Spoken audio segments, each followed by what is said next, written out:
Okay, we're all set to start when you're ready.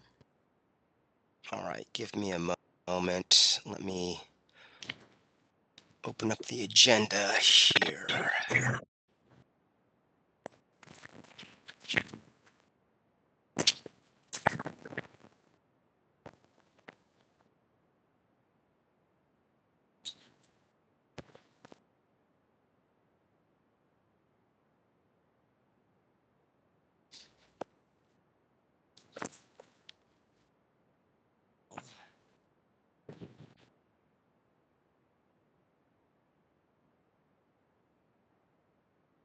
Sorry, my computer is slow in putting the agenda together. All right, let's see now. Good morning, everyone, members of the public, board members. Let's start this meeting. Deborah, would you take the roll so we can establish our quorum, please? Yes, I will. All right. I'm going to go by the agenda item number 1. So it's a little bit of a different order than what's listed in front of us. So I'll start with Dr. Wong. Are you present? Present. Dr. Turetsky. I'm here. Ms. Sims. Here. Dr. McIntyre here. Ms. Linden. Here. Dr. Garcia. Present. Ms. Brandvine. Present. Dr. Kawaguchi. Present. And Mr. Mordomi. I am present. And we have a quorum.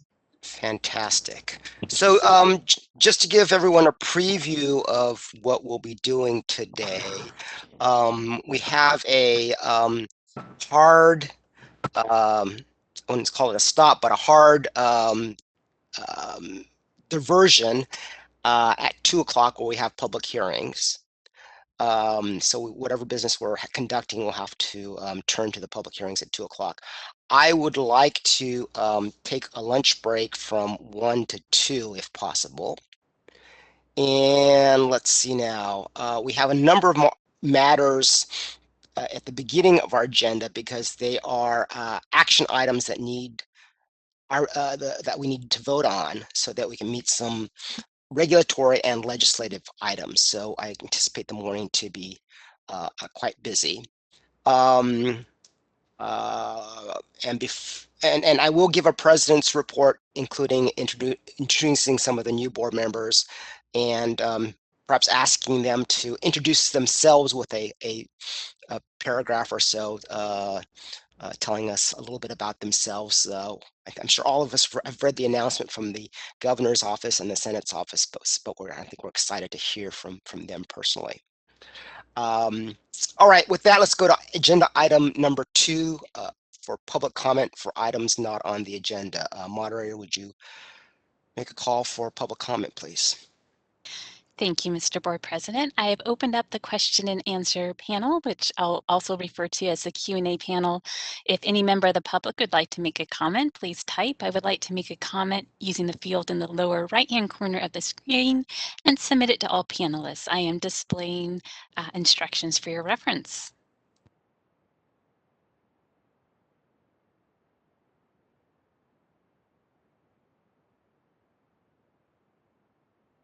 Mr. Board President, I see no requests for public comment at this time. Would you like me to close the Q&A panel?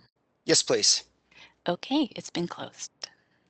All right, let's move on to the president's report. It's my pleasure to welcome 2 new board members. We've been waiting a good long time, but the wait was worth it. The person who was first appointed was Uni Linden by the Senate Rules Committee, and I had a chance to speak with Member Linden, and I'm very excited about her participation in our board. She brings a lot of strengths. One of the strengths is, and it was very helpful this last month. She previously served for the Assembly Business and Professions Committee. This is the same committee, or half of the same committee, that did our sunset review. So once she was appointed, I gave her a call and asked her, "What am I in store of? What's in store for me?" And got her advice and tips before I appeared before the sunset, the joint committee on our sunset. And so she gave some very good advice. And afterwards, I called her and asked, how did I do? Uh, and I admitted I had a bad hair day that day, and she said, oh, did not notice, and said that Shara and I did a good job. So I'm very optimistic about how the rest of the process will proceed on the sunset. Our second public member appointed by the governor is Sandra Sims from Southern California. Welcome. And I'm very excited about Sandra joining our board. I mean, both board members bring a fresh breath of energy and enthusiasm. Um, and Sandra brings a wealth of experience as well. She has, in her day job, she has a very hard job in that she is involved in human resources, and she has extensive experience with some very large organizations. So she's probably seen it all, and knows about a lot about how organizations run.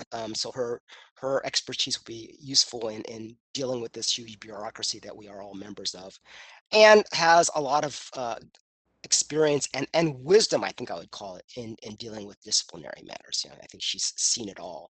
So I think she'll be a great addition to our disciplinary work. She also has a great interest in access to healthcare to those populations that don't have access. So I'm hoping that we can look at those fronts and see what we can do as Board of Optometry.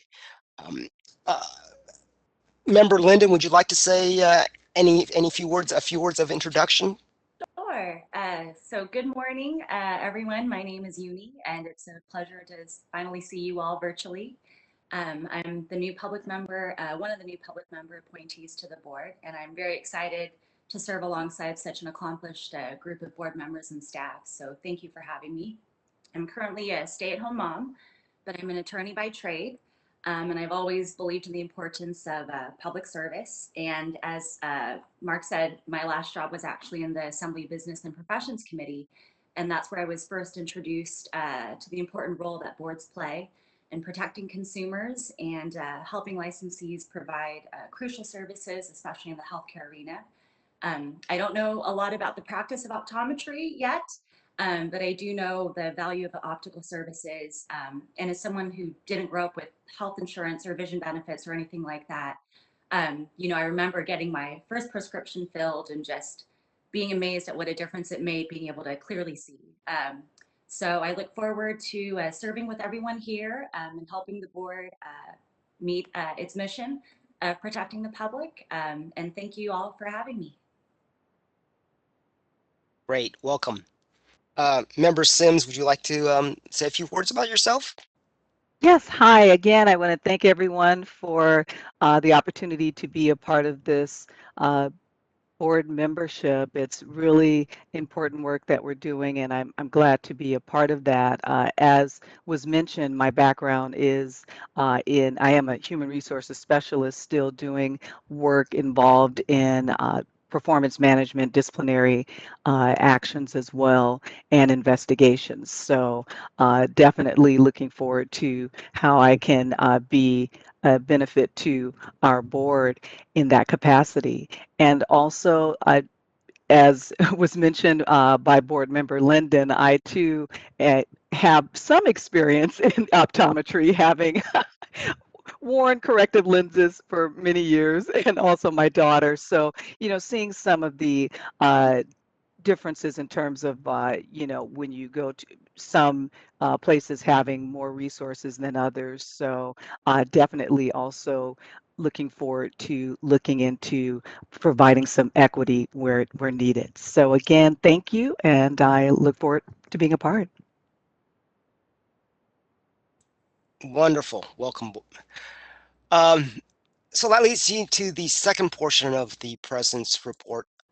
It's my duty to open the period for nominations for our next year's board officers. So I don't know if there are any magic words I need to say, but I'm making a call for officer nominations. The nominations there'll be materials presented to the board members. I think it's probably within the packet, and board members can submit starting from now and until looks like July 9th meeting. July 9th, until the July 9th meeting to make nominations. So if you're unsure about whether you want to be an officer, you can jump in and nominate yourself on July 9th. Ms. Murphy, is there anything else I need to say formally? The materials and instructions are in the packet, including the various duties of each of the officers, the president, the vice president, and the secretary.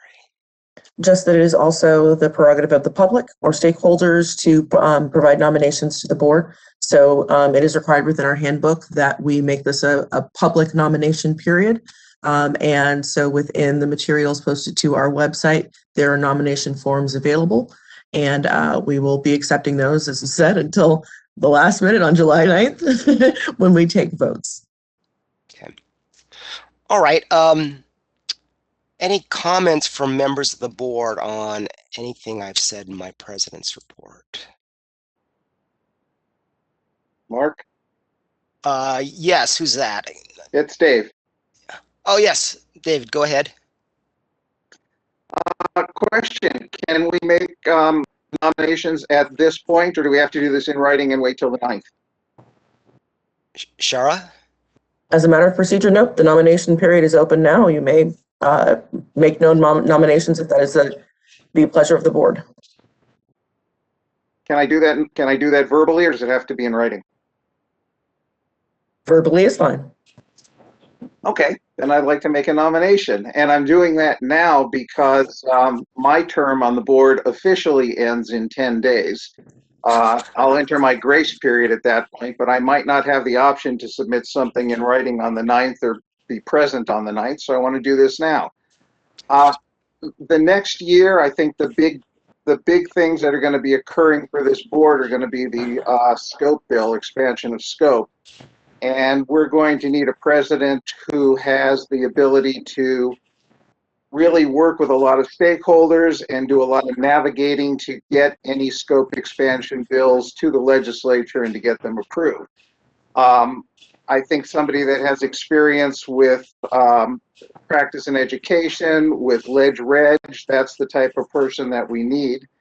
And since I might not have the opportunity to do this later, I would like to nominate Lillian Wong for the position of president. That Okay, doesn't require a second or anything, does it? It's just a nomination. it's just a nomination. All right, so noted. So noted. We'll put Lillian Zane into the hat. Great choice. Any other comments? And you don't have to make a nomination now. David is always a groundbreaker. 10 days, Mark. I got to get as much in as I can. I'm gonna hold on to my seat. I can't imagine the board without Dr. Turetsky. All right, I don't see any other board members commenting.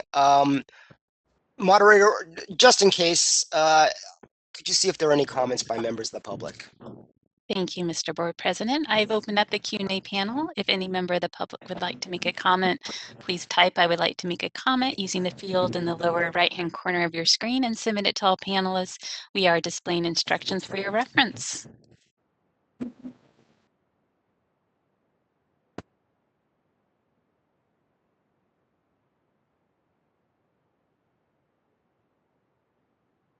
All right, this is the moderator. I see no requests for public comment at this time. Would you like me to close the Q&A panel? Yes, please. Okay, it's closed. All right, then let's move to agenda item 4, discussion and possible action on the proposed 2021 legislation and legislative items, starting with the sunset review oversight hearings review. I know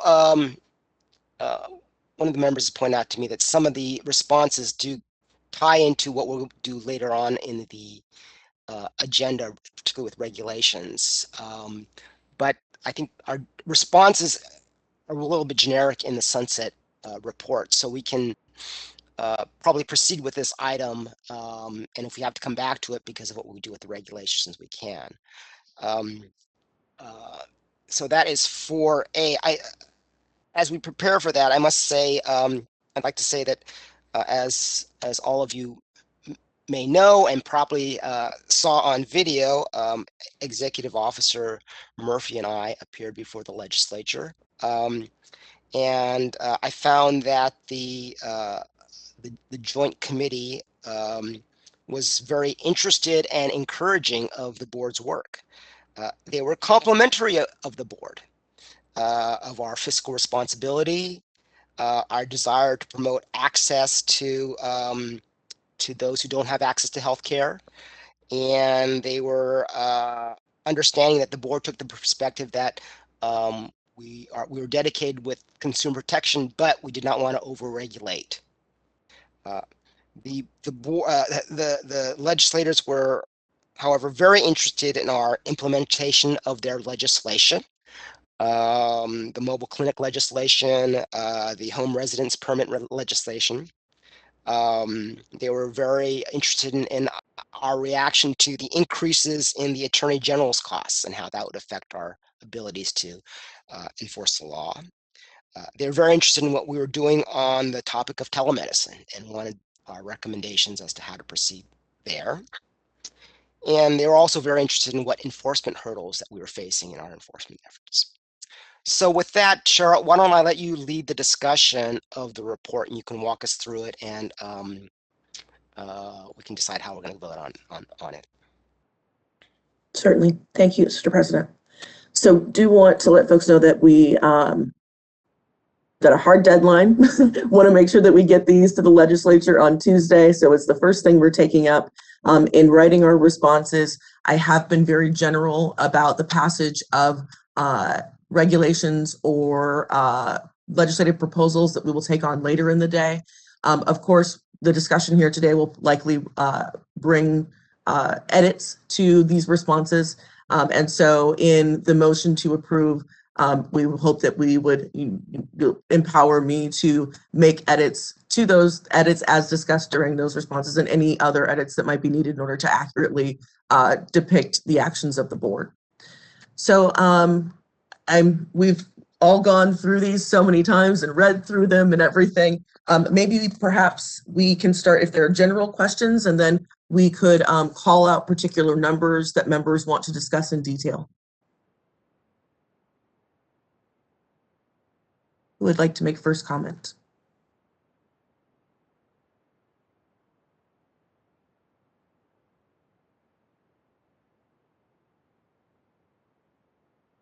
Okay. Were there any folks who wanted to discuss issue number 1? Sure, we've been over this so many times. This horse can't be beaten anymore. I always want to make sure, though, that we are accurately depicting the will of the board. So if there are any numbers by call out that members would like to discuss, please let us know. We're, of course, willing to do that. I think there is one edit that we will make as going through. If the board is amenable, then that is on issue 13. But if there are other issues prior to 13 that members would like to make edits to, please let me know. Sure, I just have a question, not necessarily an edit. On issue number 5, RDO program has double the caseload of optometry. Definition of caseload, is that licensing or compliance? What sort of things make up that double? It is enforcement cases. So the number of enforcement cases we have one licensing analyst who is right now has the program authority, budget authority to work on RDO cases, opticianry cases, and that analyst has a caseload of nearly twice that of our other analysts. So I think that we'll possibly see some changes in this, right, as we look at the implementation of the Second Chance Act, AB 2138. A good deal of our RDO or opticianry enforcement cases are previous convictions. And now that there is a higher threshold for the board to meet as to what is applicable to the licensing process, we may see some of that decrease. But it is a differentiator that does cause a greater number of cases. Pardon me. Thank you. Of course. Hey, Shar, it's Glenn. Hi, Glenn. Of course. So I do have various comments on various issues. So are we going to roll through each of them just to double check so that we can just have a general discussion? If there's I think if there are numbers you want to call out, then we can make sure that we run through those. I think I don't know if we want to run through each one as Dr. Turetsky said, the will of the board, or if folks want to call out the numbers that they'd like to discuss where they have edits, then we could just move through those. I'm fine either way. I mean, I do have some comments, so I just wanted to know how to approach it. Okay, which numbers would you or issues are there? So let's go to issue 3. So this one is related to our old AB 684 and the makeup of the DOC. And it's my belief that there was need for clarification as opposed to making a major change in substance. So having an RDO was a little bit vague because an RDO can be an entity as opposed to a person. So obviously we can't have an entity that's on the DOC, but we can certainly have a representative that's either the owner or an employee of an RDO. So I think that was the nature of the intent of the original legislation and what ended up becoming statute. So I'm not sure about the interpretation that is in our response currently, because I think we just need to have clarification to what the initial intent was. Okay. So my proposal on that one is, as opposed to making a change in eliminating the usage of RDO, to be more specific, to make it clearer, to maybe state RDO owner or employee, so that there could be maintained representation. Okay. Are there comments from other board members regarding that requested change? But it could still just be an RDO, is that correct? So if you say employee or owner, that makes it so it becomes a person as opposed to, because we can't have an entity. Right. That's our representative, so. But can't an entity own an RDO? I think is what Lillian's saying. Right. So entity can own an RDO, but we don't want an entity. We can't name an entity onto the DOC. so employee.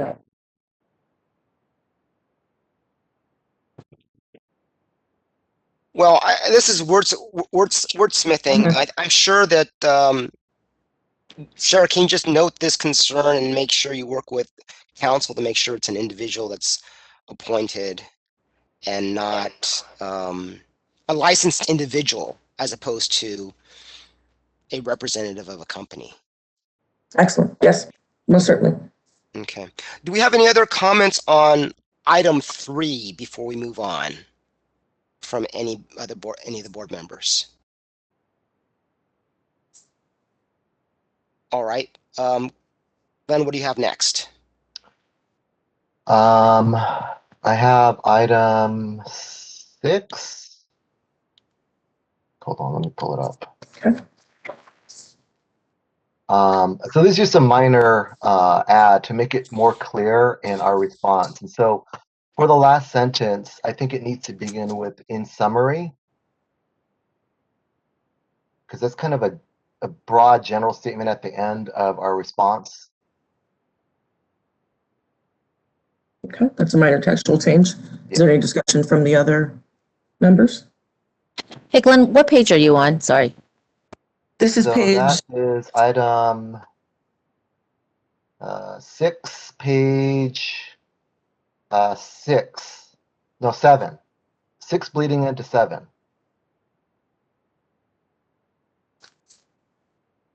And of the responses, it's page 5 of 20, bleeding into 6 of 20.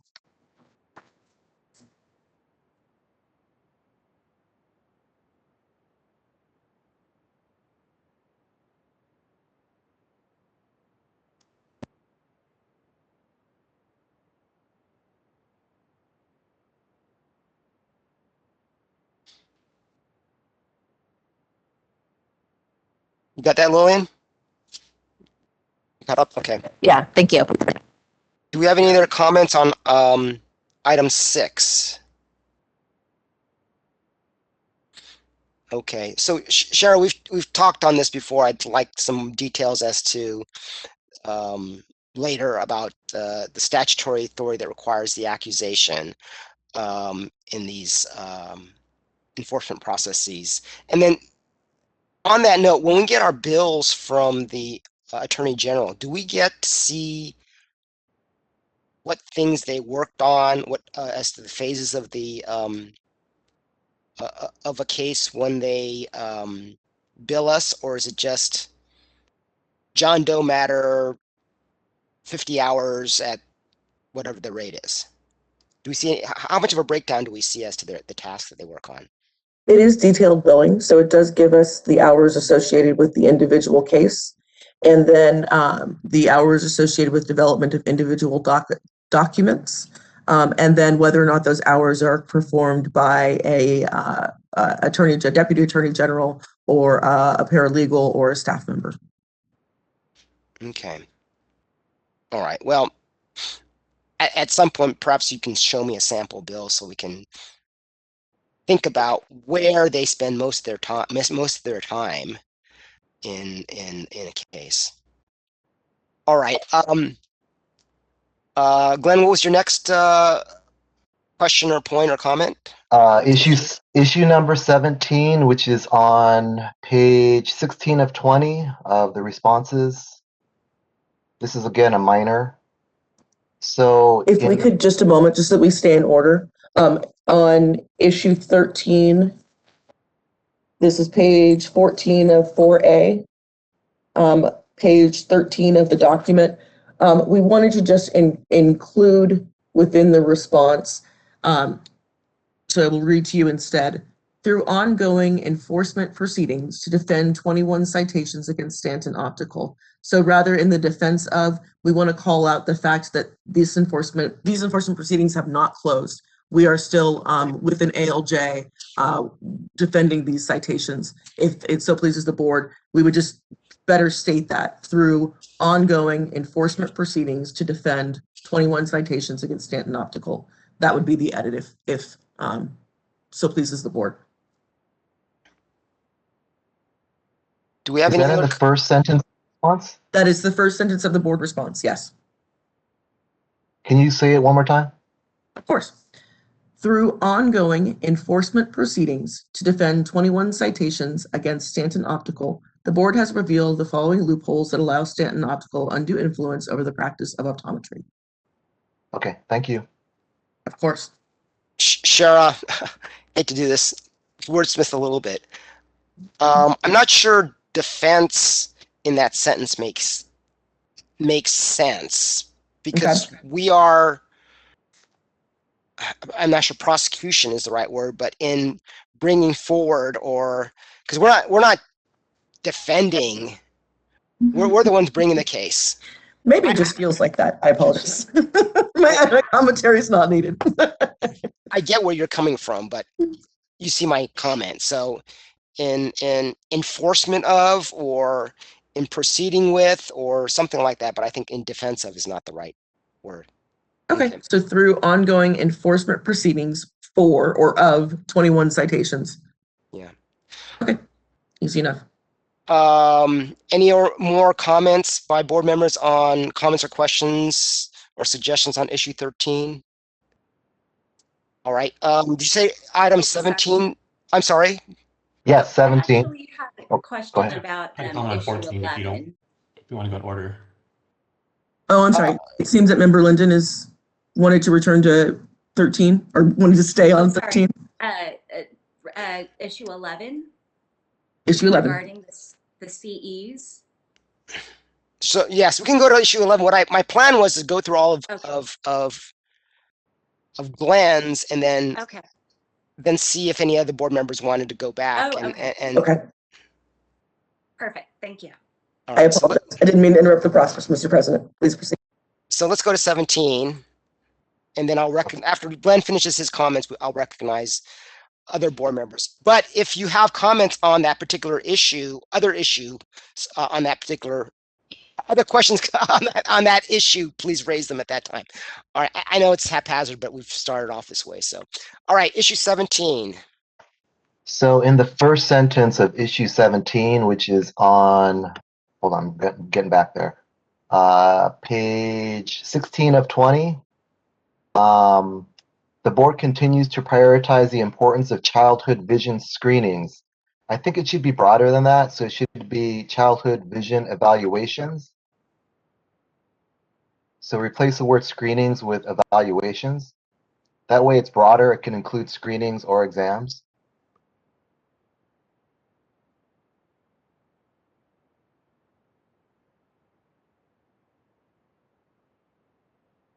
All right, do we have any other comments or questions or edits on issue 17 by board members? Okay, anything else, Glenn? I think that's all of them that I have currently. Okay, all right. So member Linden, why don't we go back to the ones you want to discuss?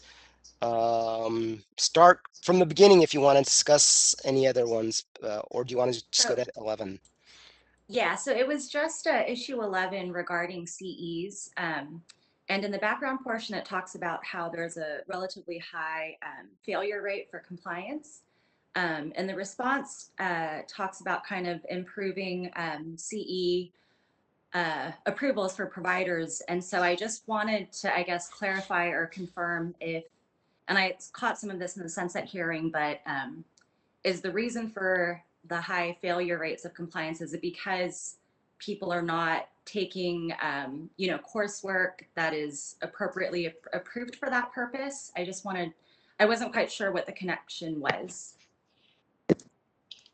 Thank you, Member Linden. Appreciate you're taking the time to sit through sunset and remember those things. As you sit up there and speak them, sometimes they just pop out of your head. And you're right, we have not really clearly commented on the compliance rate. Most generally, the compliance rate issues are that folks thought they took enough units or took a program or a course that they then realize is not approved for CE, and so then must go back and take an additional course. We don't find that it is an intentional obfuscation in stating that they have finished their continuing education, nor is it, a desire to try to kind of pass things under the radar. It's usually typically just, honest mistakes of, oh, well, they said this was pending. I guess it didn't get approved. I'll go back and take this. Or I didn't realize that I needed this much glaucoma, and so I'll go back and take this. And within our response, you are right that we should speak to the efforts we are making to increase the number of audits that we do, and then have more reliable data on those compliance rates. Oh, great, thank you. If it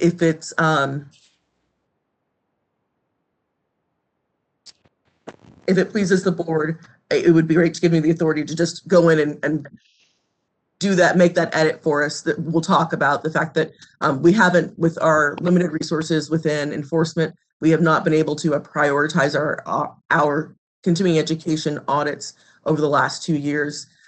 So our audit rate is low. We are working to bring in additional staff and to streamline the process of auditing for staff in order to increase our rates. We typically have sought to have about a 5% audit rate. We randomly go through those renewals for the year and request the documents from those practitioners. We're aware of the lack of the program over the last 2 years. And so looking for the next 2 years to be somewhere in between 10 and 15% audit rate in order to catch ourselves up and really see one, the changes with virtual classes that lots more folks decided to avail themselves of during the pandemic. But then also to give any guidance to the PEC as to how we might better communicate CE requirements or clarify the statute or the regulation. Sounds Hey, good to Sharon, I me. have a follow-up question to that. Mhm. So with that goal in mind, will it require BPC related to staffing levels, or do you believe that we'll be able to delegate that out to current staffing levels?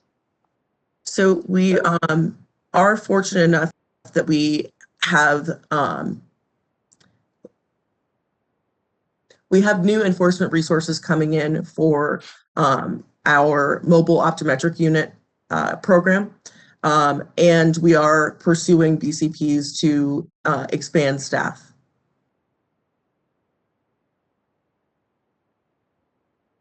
Okay, thank you.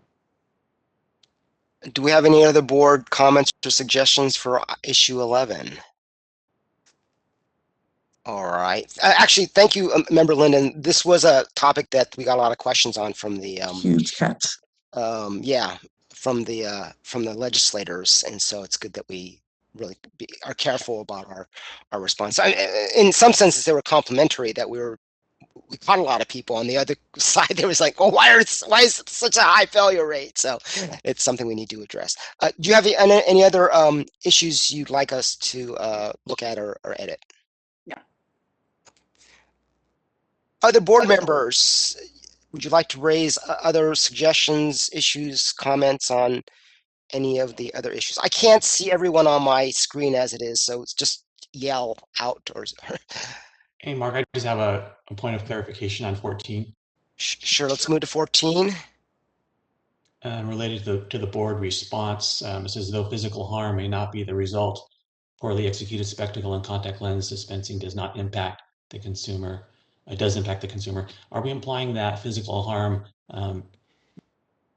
is excluded or can't be a result of? No, we are not. It was a point brought up during the sunset report if we have had any complaints or enforcement cases involving physical harm from the actions of a registered dispensing contact lens or contact lens dispenser or spectacle lens dispenser. So that was very much in response to the questions we were asked during the hearing.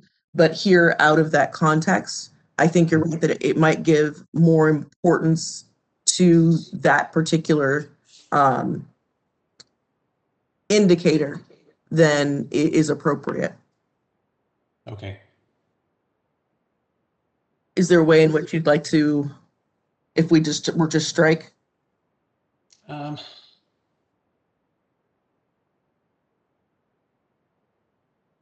Just so we're not, just so when being read, it doesn't imply that physical harm it is not potentially an issue. Yes. That would be my only comment. Do we want to say something like the board has not received any reports of, or have not received any reports of physical harm, or have not received any enforcement matters alleging physical harm, or I leave it up to you guys. Can't we just say the physical harm has not been reported? The potential is still there. So just say it's instead of not saying may not be the result, just say the physical harm has not been reported. Right, poorly executed spectacles and contact lenses, blah blah blah. Excellent, most certainly. I see a lot of nodding the heads there. Thank you, Lillian. Thank you. Board members, any other points of information or clarification for any of the other issues? So I wanted to make a comment on point 14. So this response is a really long one, And this is definitely one of them that I had intended to discuss more when we get to agenda item 4C. No, 4C, yeah. So, again, going back to our original discussion at the beginning of this section, agenda item, I'm going to trust that if we make different decisions in future discussion, that it'll be reflected in the change in response. Certainly. And I think that on the optician statute review, the board has reviewed it several times. I think that a majority of the proposal the board is in agreement on. I think that we may make some changes in order to accommodate different points of view. But I think that ultimately the board and its committees have seen this package several times, and it would behoove the board to approve the package and move it to the legislature for consideration for cleanup in the sunset bill. So to Glenn's point, I mean, sure. I mean, if what we discuss later changes the response, we should change the response. So let's see now. What's the best way of doing this? We can vote on everything else and re-examine issue 14 after our later discussion today. Is that a problem, Executive Officer Murphy? No, not at all. There are not at all, not at all. Just in thinking that there are changes that need to be made in other responses. So I think simply a motion to approve the responses with edits as made today, and empowering the executive officer to make additional edits to accurately reflect the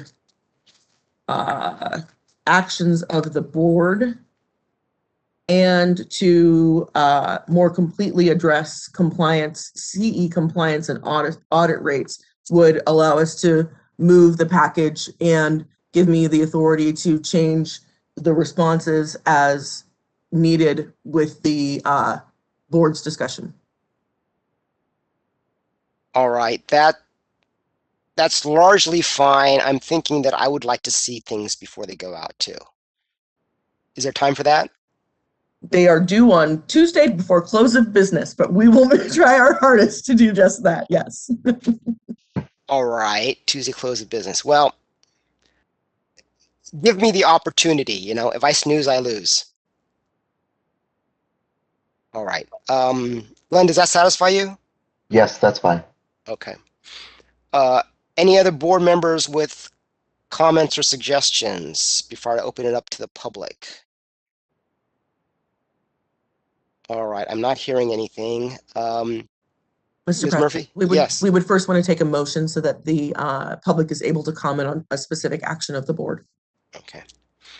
All right, so I would entertain a motion to approve the draft sunset report, incorporating the changes discussed here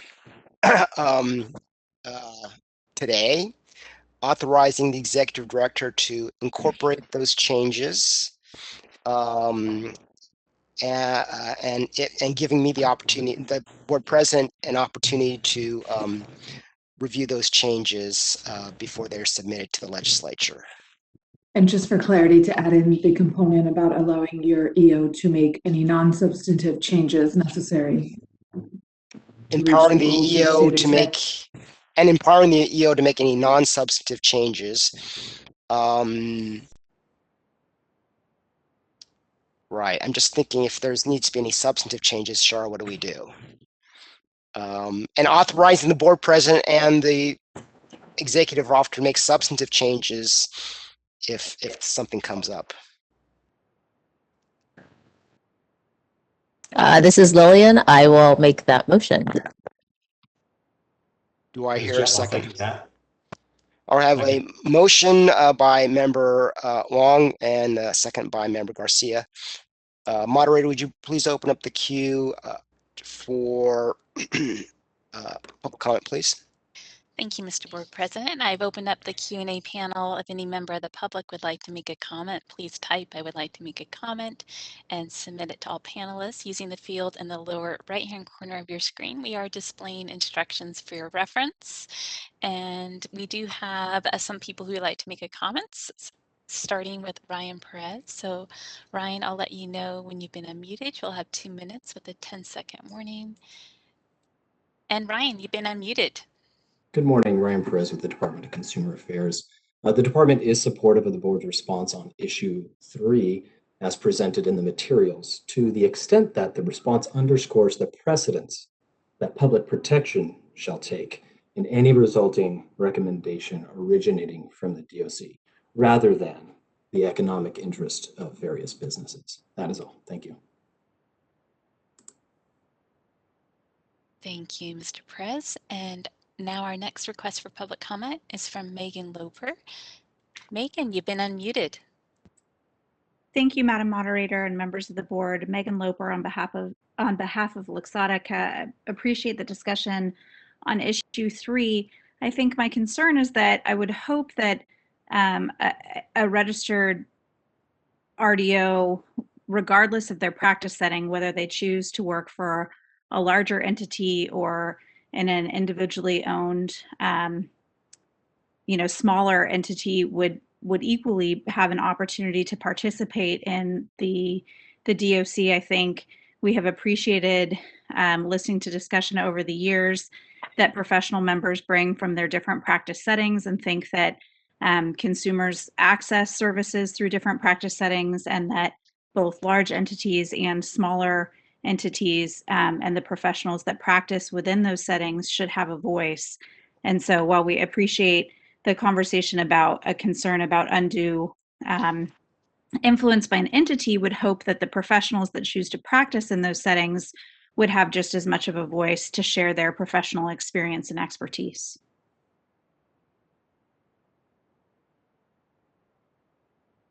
All right, our next request for public comment is from Joe Neville. Joe, I'll let you know when you've been unmuted. All right, Joe, you've been unmuted. Thank you very much. Joe Neville with the NAOO. I guess I very quickly would mirror what Ms. Lober just said. Having been intimately involved in the work on Assembly Bill 684, I can tell you that there was never any bias against where a DOC member should come from. So it didn't matter in the legislature's mind or the governor's office mind where candidates would come from. I think it was in part because everyone recognized that there can be influences, whether you're coming from something big or something small, in the way of a company. So I agree with Dr. Kawaguchi that we need to make sure that the statute indicates that individuals are who are seated on the board. And there should be no bias against where that particular individual may come from. 35 years in the industry has shown me that people get on boards and they are remarkably independent, which is a hallmark of the system. And so, again, I would ask that you focus on the individual and not where they come from. Thank you. All right, this is a moderator, and that was the last of the requests for public comment. Mr. Board President, would you like me to close the Q&A panel? Yes, please. Okay, it's been closed. Great. Thank you, members of the public and DCA. Your input was helpful. I don't think we're doing anything contrary to your concerns. As Member Kawaguchi pointed out, we are focusing on the concept of whether the DOC members are an individual or an entity. So I think we're covered in not exhibiting any bias. All right, with that, let's take a vote. Member McIntyre, would you mind calling the roll, please? Okay. I will start with Dr. Wong. Aye, sorry, couldn't get to my. Dr. Turetsky, Aye. Ms. Sims, Aye. Dr. McIntyre, aye. Ms. Linden, Aye. Dr. Garcia, I vote aye. Ms. Brandvine, Aye. Dr. Calgucci, Abstain. and Mr. Mordomi. I vote aye.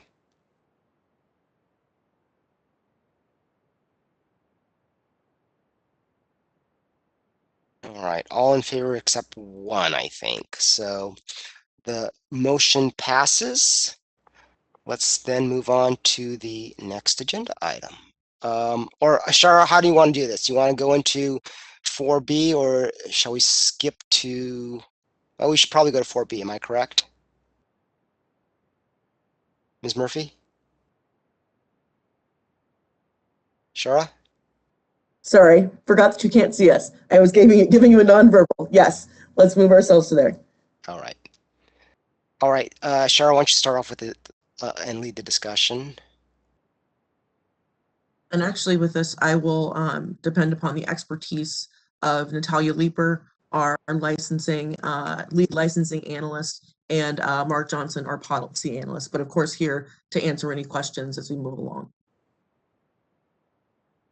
Well, actually, before we start, do the members need a break at all? Hearing nothing, let's proceed. Hello, members of the board. This is Natalia. We're not going to walk through this today as it would probably be very extensive. So regarding the statutory changes for the optician program updates, which I believe has been before the board before at the dates listed, were there any comments or questions regarding any of the recommended changes from staff?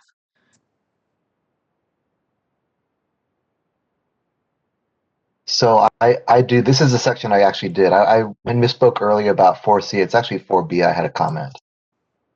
Okay, and which section are we looking at first? Do we want to go in order? Otherwise I'll jump to the section. Whichever you prefer. Okay. Page 62. Okay.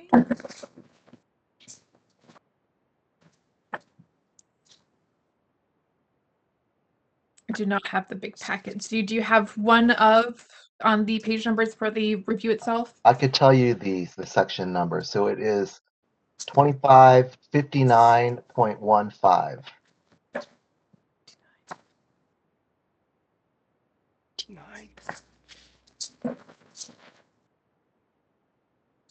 Okay. That would be page 17 of 27 for the section. Thank you.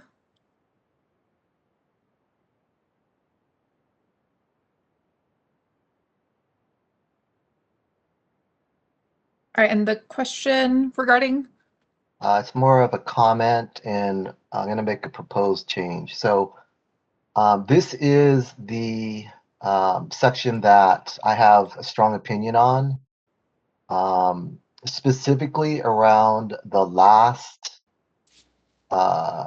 sentence of shall not supervise more than 3 unregistered optician trainees at a time.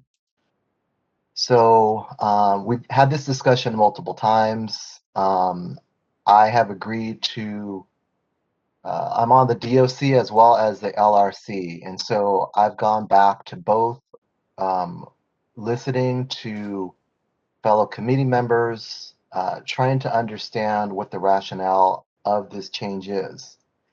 And I still stand firm that I don't believe this change is necessary. I've asked multiple times for community members to provide me with objective data, historical, current, doesn't matter, with risk to the public related to our current statute. So whether that be data on consumer complaints or data on disciplinary action, I was looking for something that was foundationally more factual as opposed to opinion on what we should change in an effort to make something better that may not need to change. So I stand firm on this. Another thing that came up at the last DOC committee meeting was a public member that was doing a presentation from an optician education program brought up the point that in optometry statutes, we do not have anything that's like this. So there's no mandate of physical presence of an optometrist or for an optometrist to have an SLD present for dispenses or measurements. So again, I think that we're pushing forward in an effort to protect the public when there's not protection, in my opinion, needed.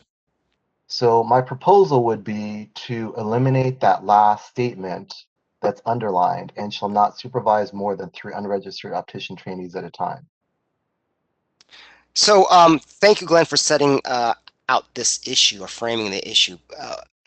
So as not to put Natalia on the spot, I think this is what I'd like to do. I'm sorry, I'm so sorry, Mr. President, but I do have a comment from Anna Watts, who is our current expert on yeah, I'm getting there. Okay. I'm getting there. Perfect. I'm getting there. Okay. So Glenn has framed the issue. My overall plan and desire, since we've been working on this draft bill for a while, is to put a package together by the end of the meeting. We may have some differences in perspective, but we should just have a board vote on the particular issues, and we'll have a decision rather than sending it back to committee or keeping it here with the board. So this is one of maybe it's the last issue. Someone can correct me that needs to be kind of hammered out.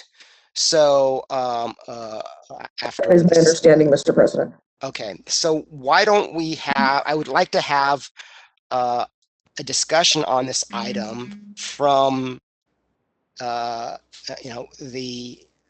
commentary from Ms. Watts, and I believe we may have gotten a letter from the NAO. And Natalia, you will be welcome to express whatever you understand or heard from the committee and Ms. Murphy. I want to hear public comment on this, and then we can decide this issue. And then we can take up other issues if there are any with the rest of the bill. But let's get this decided.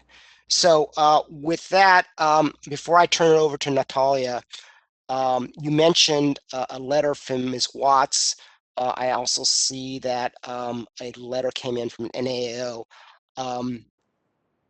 I must say, as president, I'm a little unhappy that this input is coming in as late as it is at 5:32 p.m. I mean, yes, it's kind of on me to check my emails at 5:32 p.m. before the board meeting, but I didn't.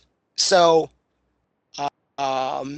Ms. Watts and Mr. Neville, I haven't read your letters, and I'm not going to read these letters now.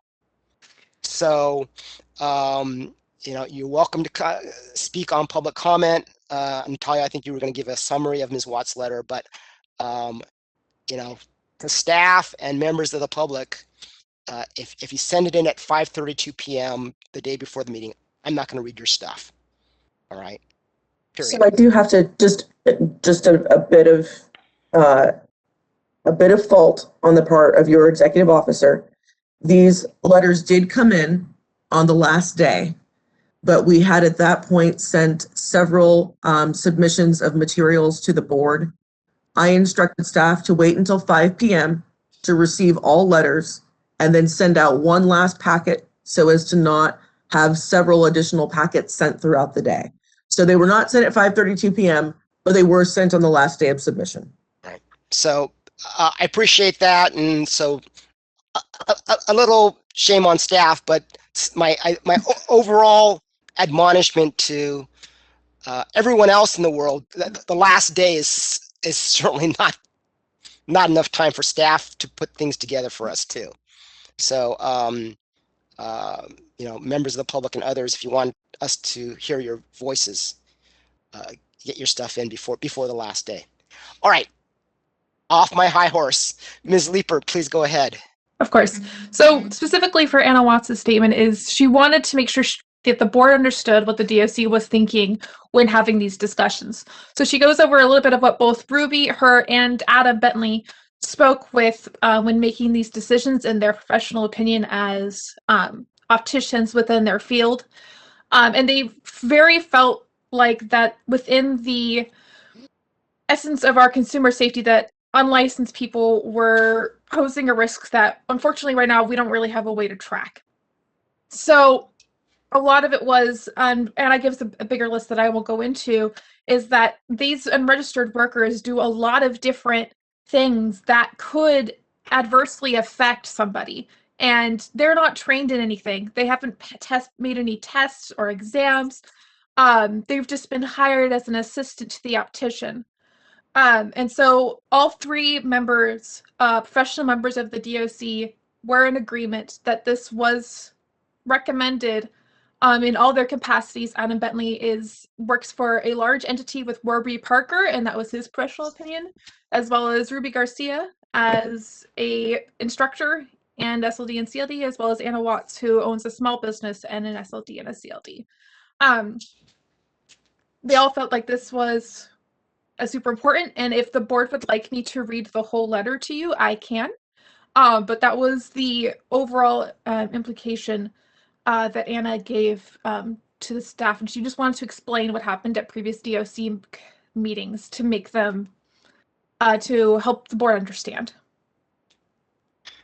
Thank you, Ms. Leeper. Members of the board, do we have any discussion?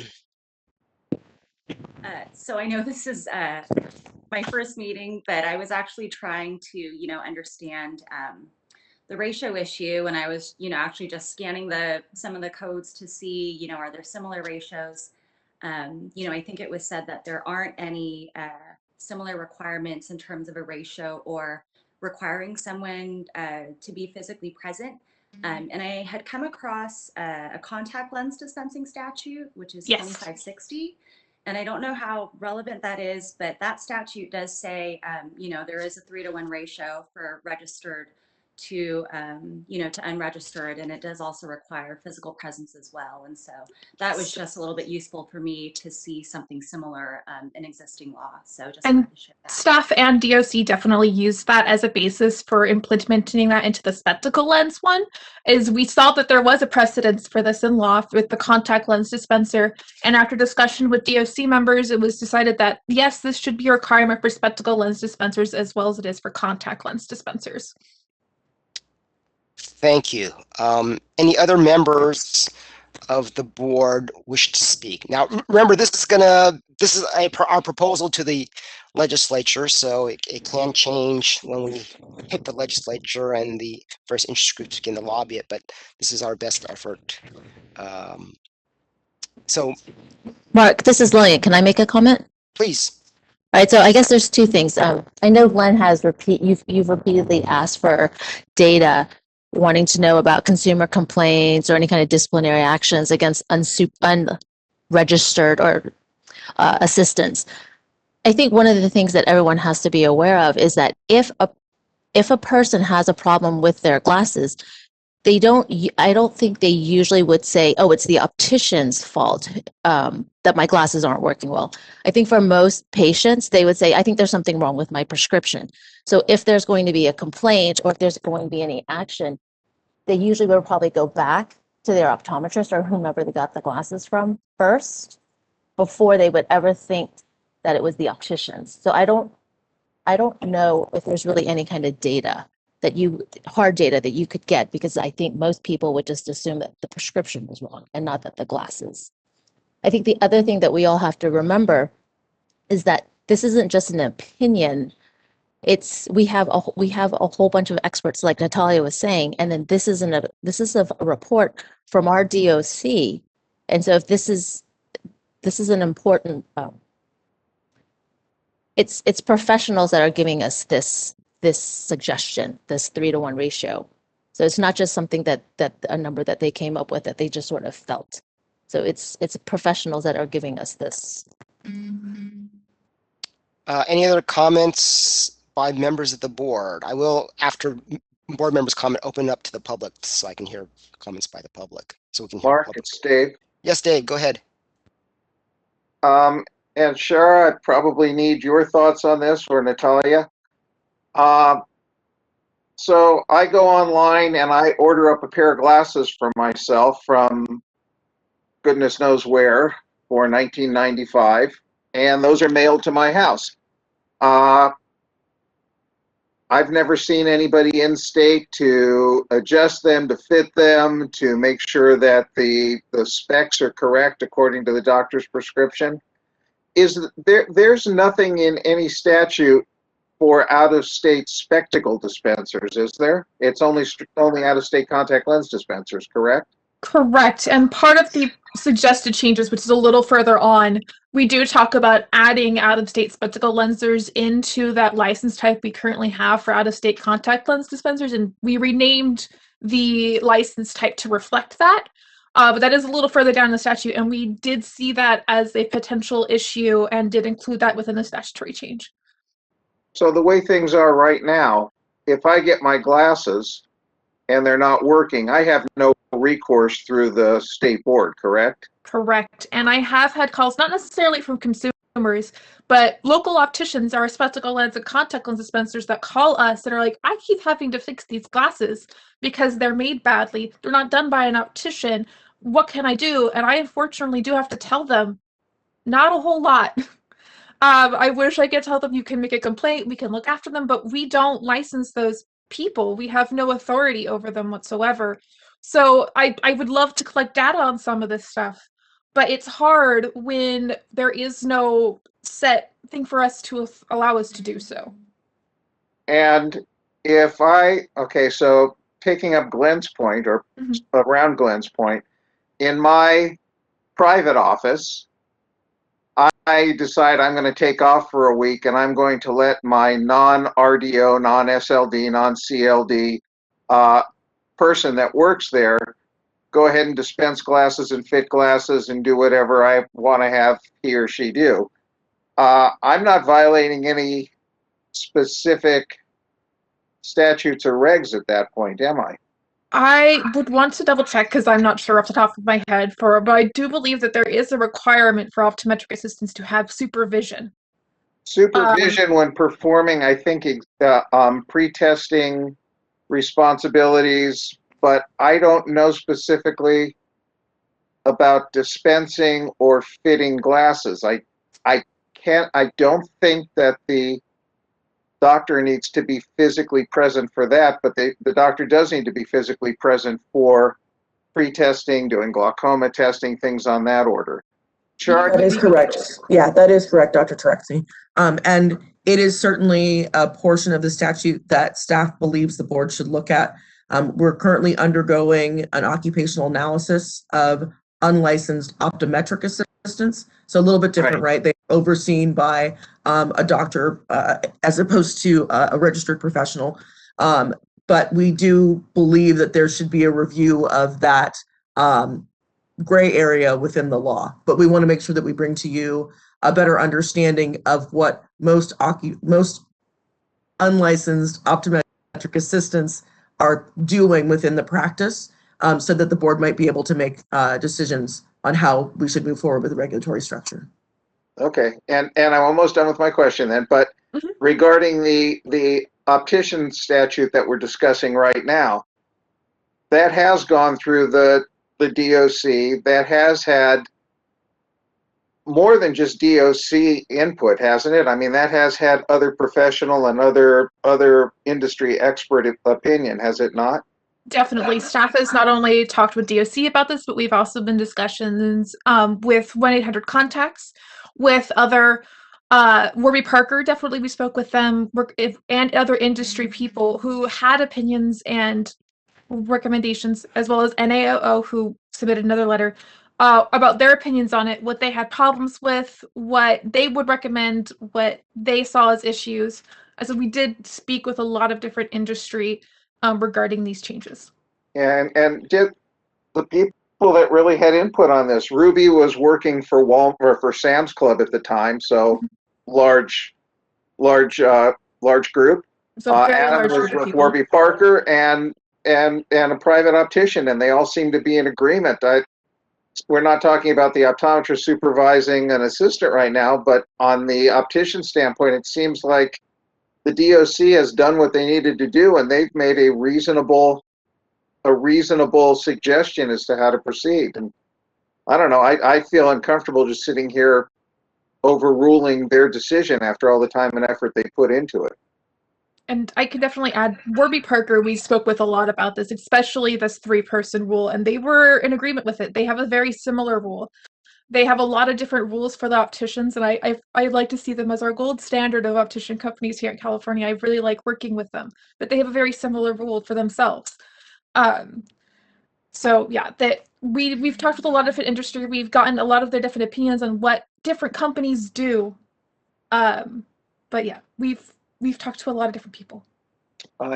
Okay. I will accept what the DOC has to say. I'm done. Do we have any other comments or questions by members of the board? Please speak up because I can't see everyone on my screen. All right, I have a question,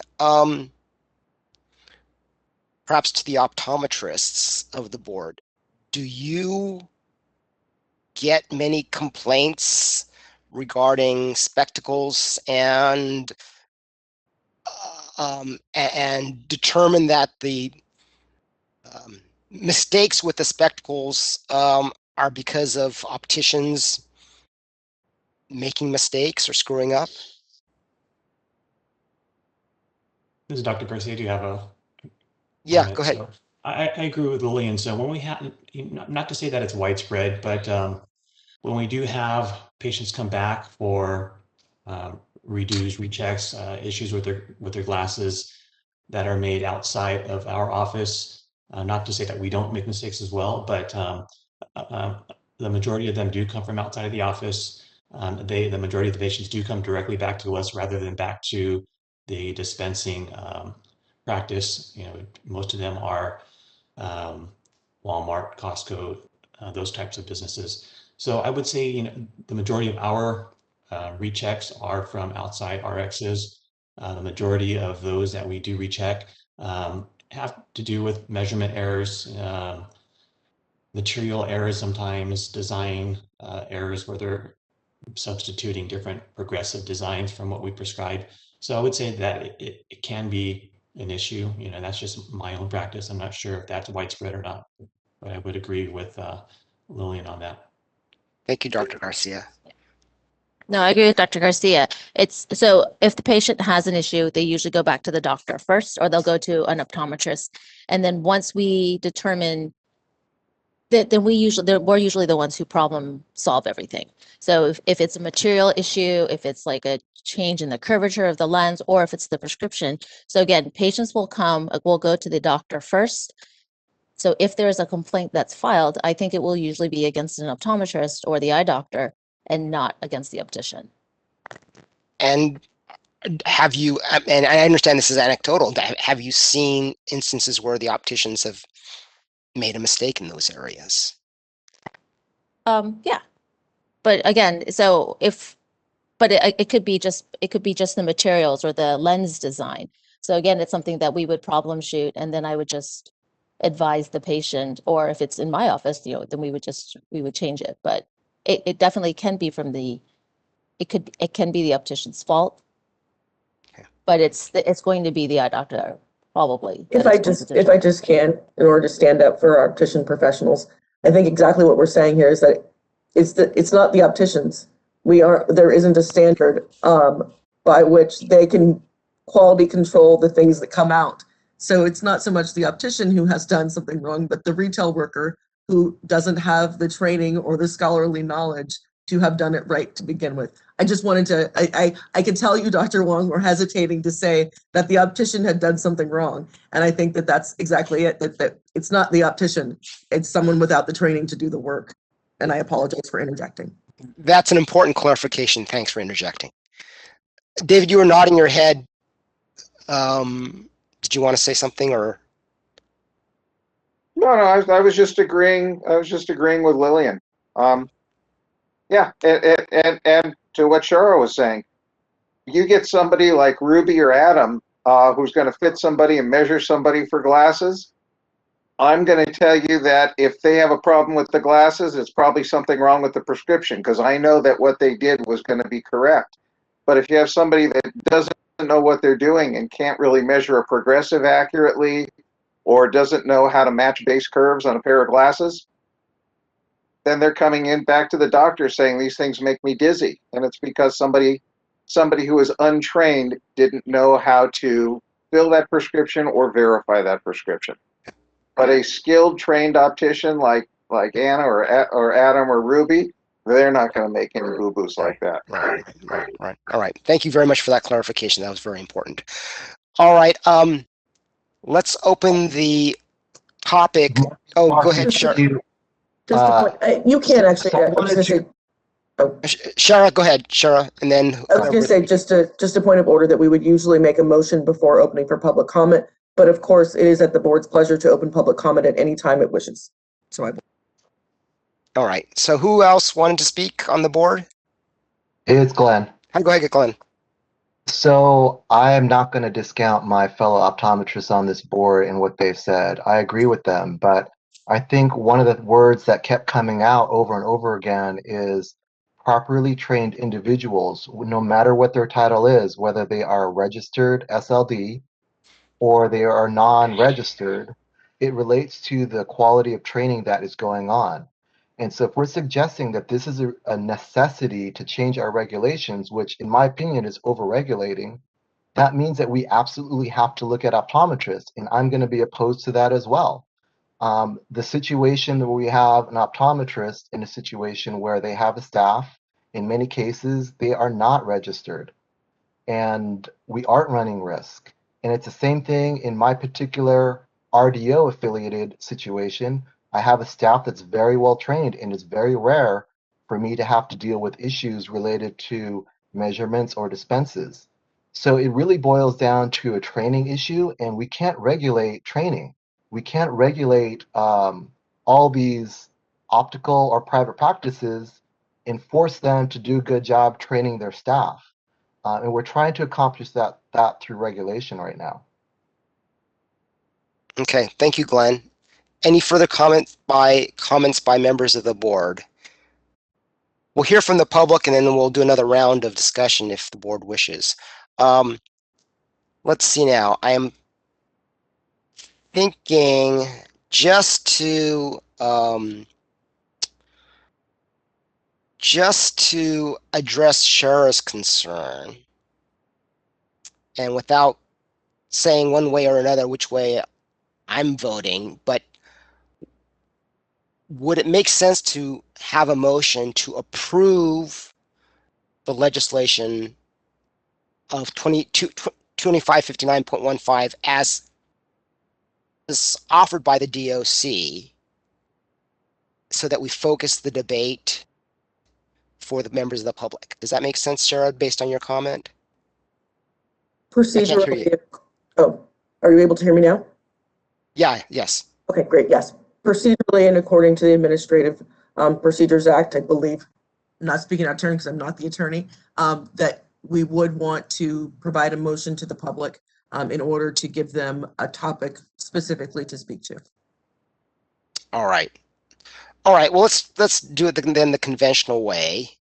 So I would like to entertain a motion that we approve the motion in a second, 2559.15 as recommended by the DOC.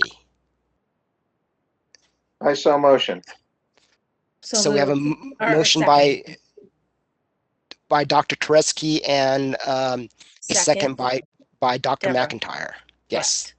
All right. So So we have an active motion on the table. Why don't we open up for comment by members of the public?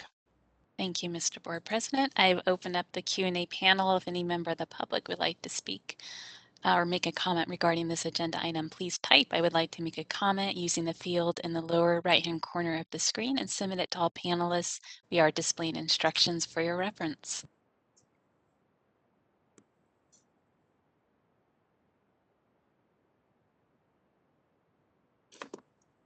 All right, we have Megan Loper that would like to make a comment. So Megan, you'll have 2 minutes. And Megan, you've been unmuted. Thank you, Madam Moderator and members of the board. Appreciate the discussion and appreciate Chair Mordomi's comments about the importance of weighing in as early as possible.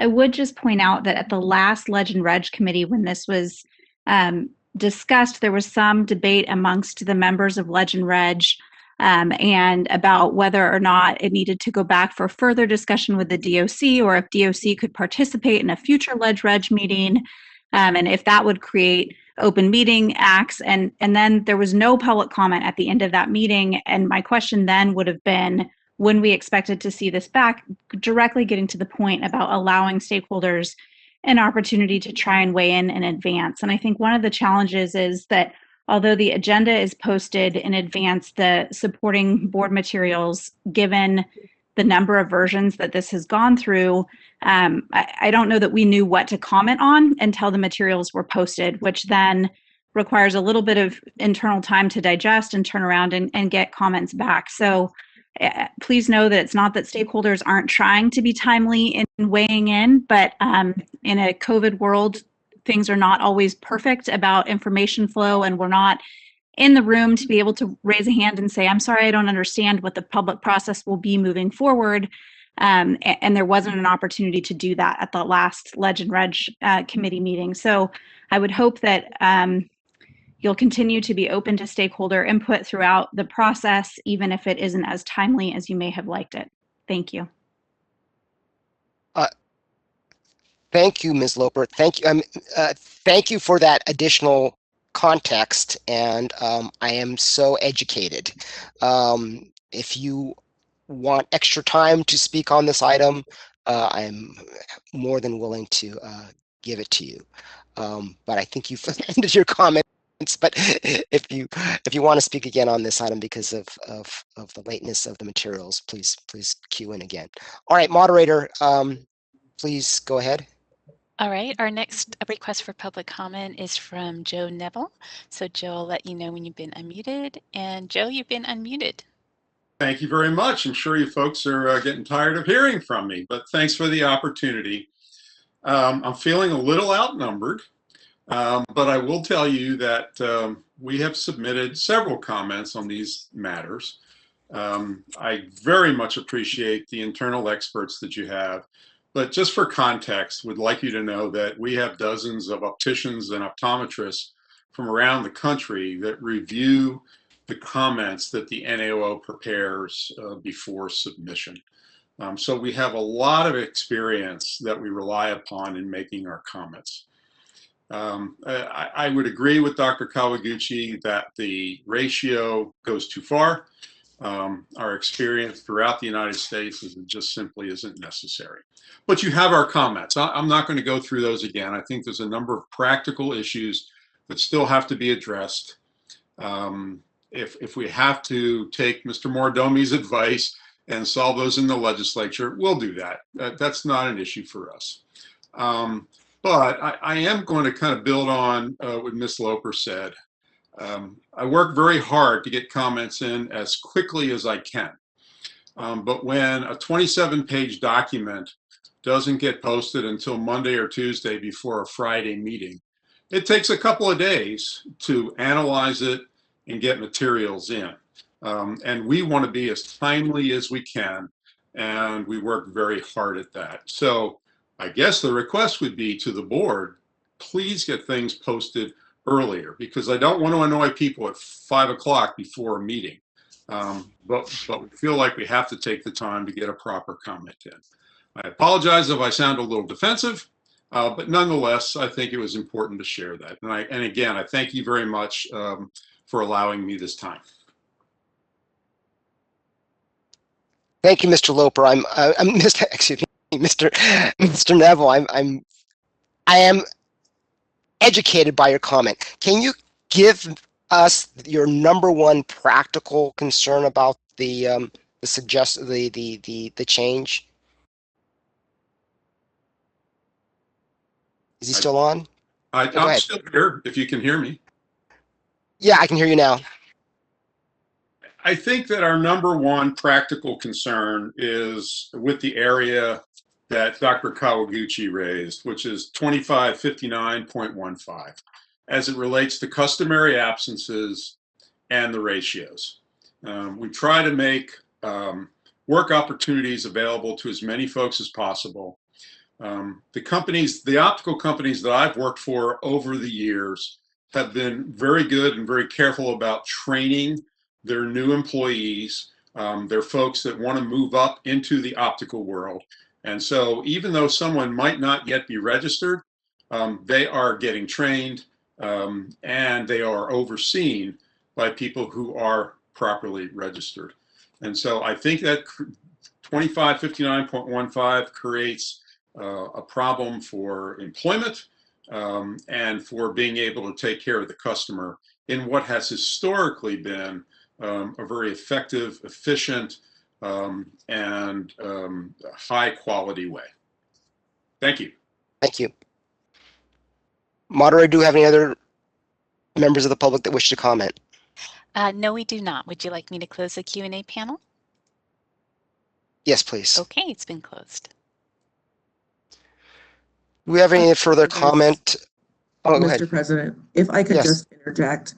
Of course, we take stakeholders' comments to heart regarding the timeliness of materials. I think it's important, though, that what it comes down to is Mr. Neville has an issue with 2559.15, which has not changed since it left the Dispensing Optician Committee in June of 2020.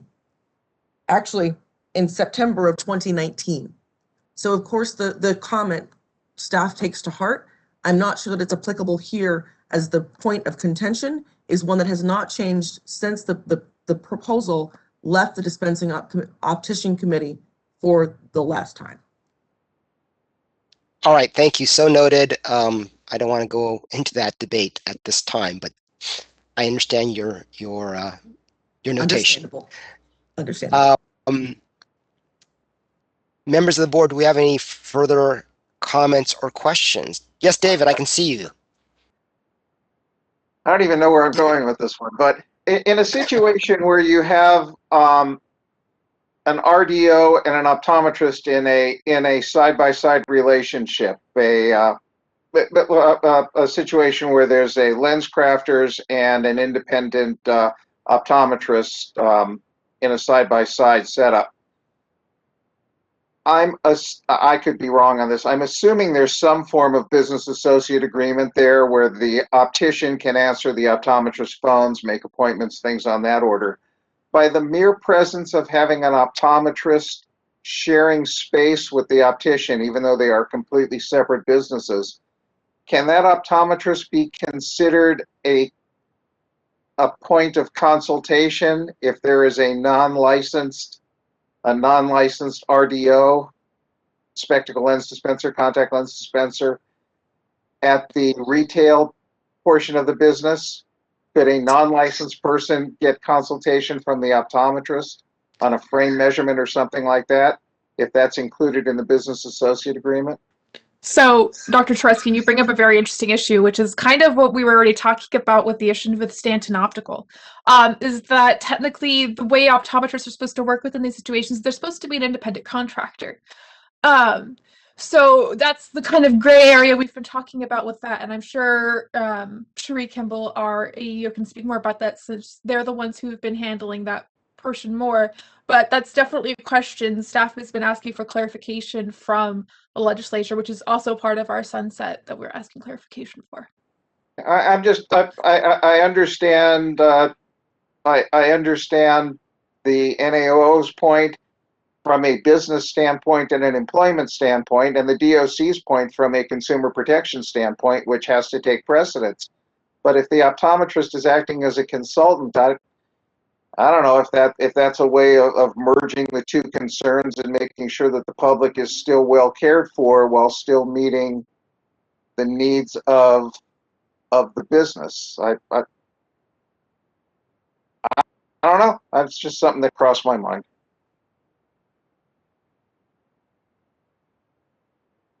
Any other? President Mordomi, Yes. I think that sounds like Member Brandvine.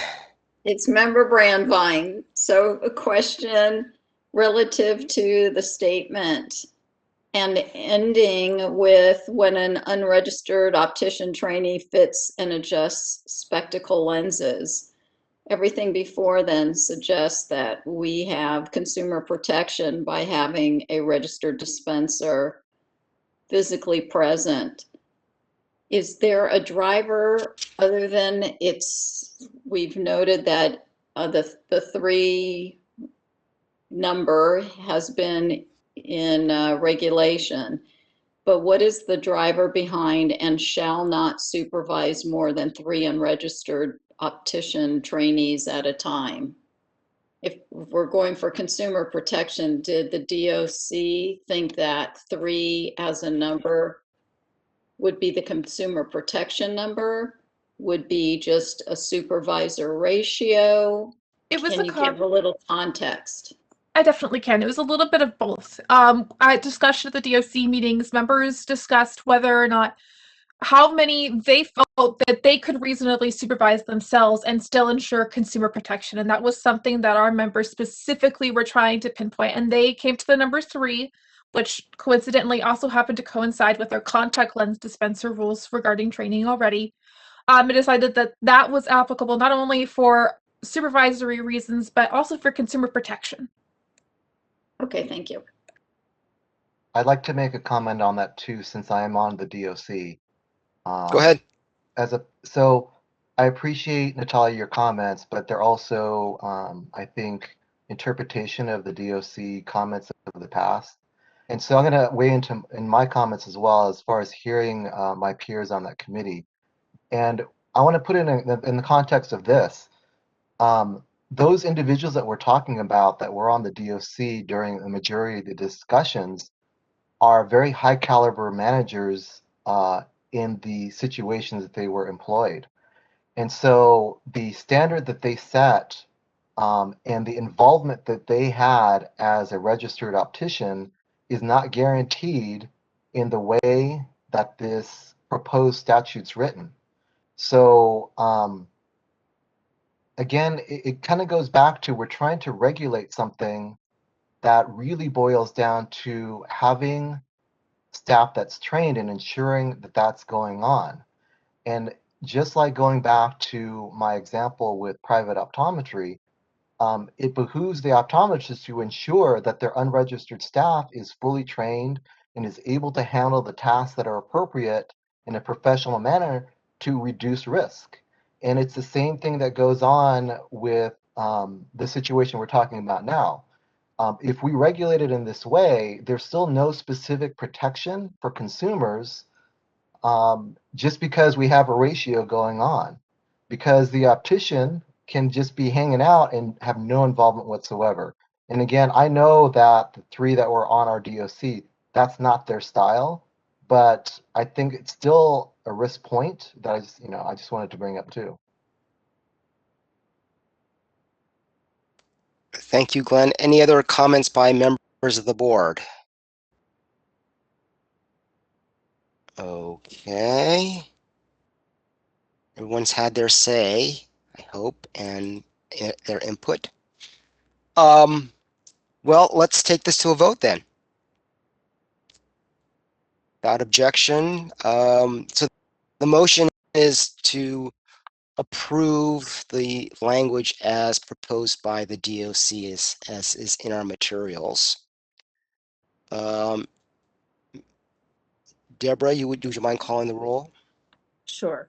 And so originally the motion was by Dr. Turetsky. I seconded that. And then we'll start by calling Dr. Wong. I vote aye. Dr. Turetsky. Aye. Ms. Sims. Aye. Dr. McIntyre, aye. Ms. Linden, Aye. Dr. Garcia, Aye. Ms. Brandvine, I'm going to abstain on this one. Dr. Calgucci,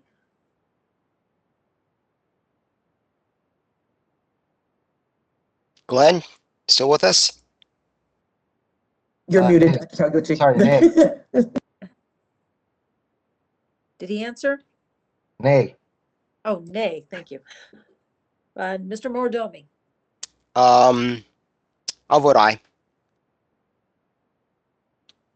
All right. So We have- one nay, one abstention. and 7 ayes. Okay, so the motion passes. Let's move on to the rest of the proposed legislation. It looks like I'm hearing that there are no other matters that need a specific vote, but I'd like to open up the floor to any other comments by members of the board. If we don't have any comments or changes, I will put up the rest of the proposed legislation for a vote. So I'm opening up to the board members for comments, questions, suggestions, changes. If I may, Sure. President Go ahead.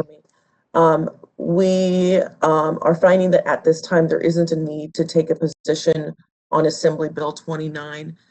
So not to disregard the recommendation of the Legislative Leg and Reg Committee, the bill the author is taking amendments, and the bill is currently sitting in the Appropriations Committee, and so a discussion or a position of opinions might be moot. Wait a second. I'm not there yet. I'm still on the optician statute bill. So Oh, we voted on that one section, but now we need to vote on the rest of the proposed legislation on the optician statute. So I believe, and perhaps we can go back to those who made the motion. If I'm not sure if the intent was to approve just that particular piece, or if the intent was of the motion to approve the proposal as provided within the board's materials. it was when I characterized the motion, I was only for that piece. Okay. So that's how I voted. Okay. That's how I voted. So I prefer that we vote on the rest of it. That sounds great. And we can go ahead and have the board use the motion as provided by staff within the memo. I apologize. Thank you. Okay. So do I have a motion to approve the proposed changes to the text of 5.4, 5.45, and 5.55 of the Business Professions Code as discussed and presented here today, and to delegate the authority of the executive officer to make non-substantive changes to the text and submit this proposal to the legislature as a part of the board sunset AB 1534. So I'll need a motion to that. This is Lillian. I'll make the motion. This is Lillian. And it said So Member Brandvine, and I will second it. Sorry.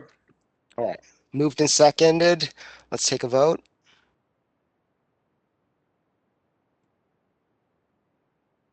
Now, do we have to open this part up to public comment? Comment. Yeah, you're right. Yeah, we should. All right. Moderator, will you open up the public comment?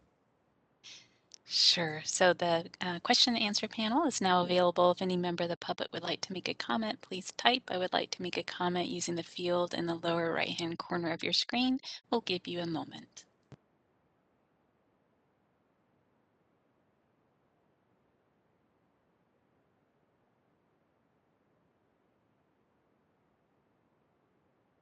All right, this is the moderator. I see no requests for public comment at this time. Would you like me to close the Q&A panel? Yes, please. Okay, it's closed. So let's take a vote, and then we'll take a 5-minute break that right? Okay. All right. Let's call the roll. Okay, so for the motion by Dr. Wong, seconded by Ms. Brandvine, I'll start by calling for Dr. Wong's vote. I vote aye. Dr. Turetsky, Aye. Ms. Sims, Aye. Dr. McIntyre, aye. Ms. Linden, Aye. Dr. Garcia, Aye. Ms. Brandvine, Aye. Dr. Kawaguchi,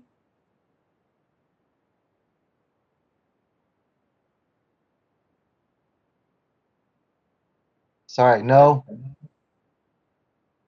and Mr. Mordomi. Aye. Motion passes. Thank you, Deborah. All right, let's reconvene at 11:25 or close there too. If we can just, in order to give the team enough time to post as well, can we do a 10-minute break and say we'll return at 11:30? If OIS staff could put up the slide that says that we will return at 11:30, if that's, if you're agreeable to that, Mr. President. I'm sorry. That sounds great. Thank you. Thank you all. Why don't you go ahead and lead us through 4C? If that's your wish, shall we move on to another item or shall we do 4C?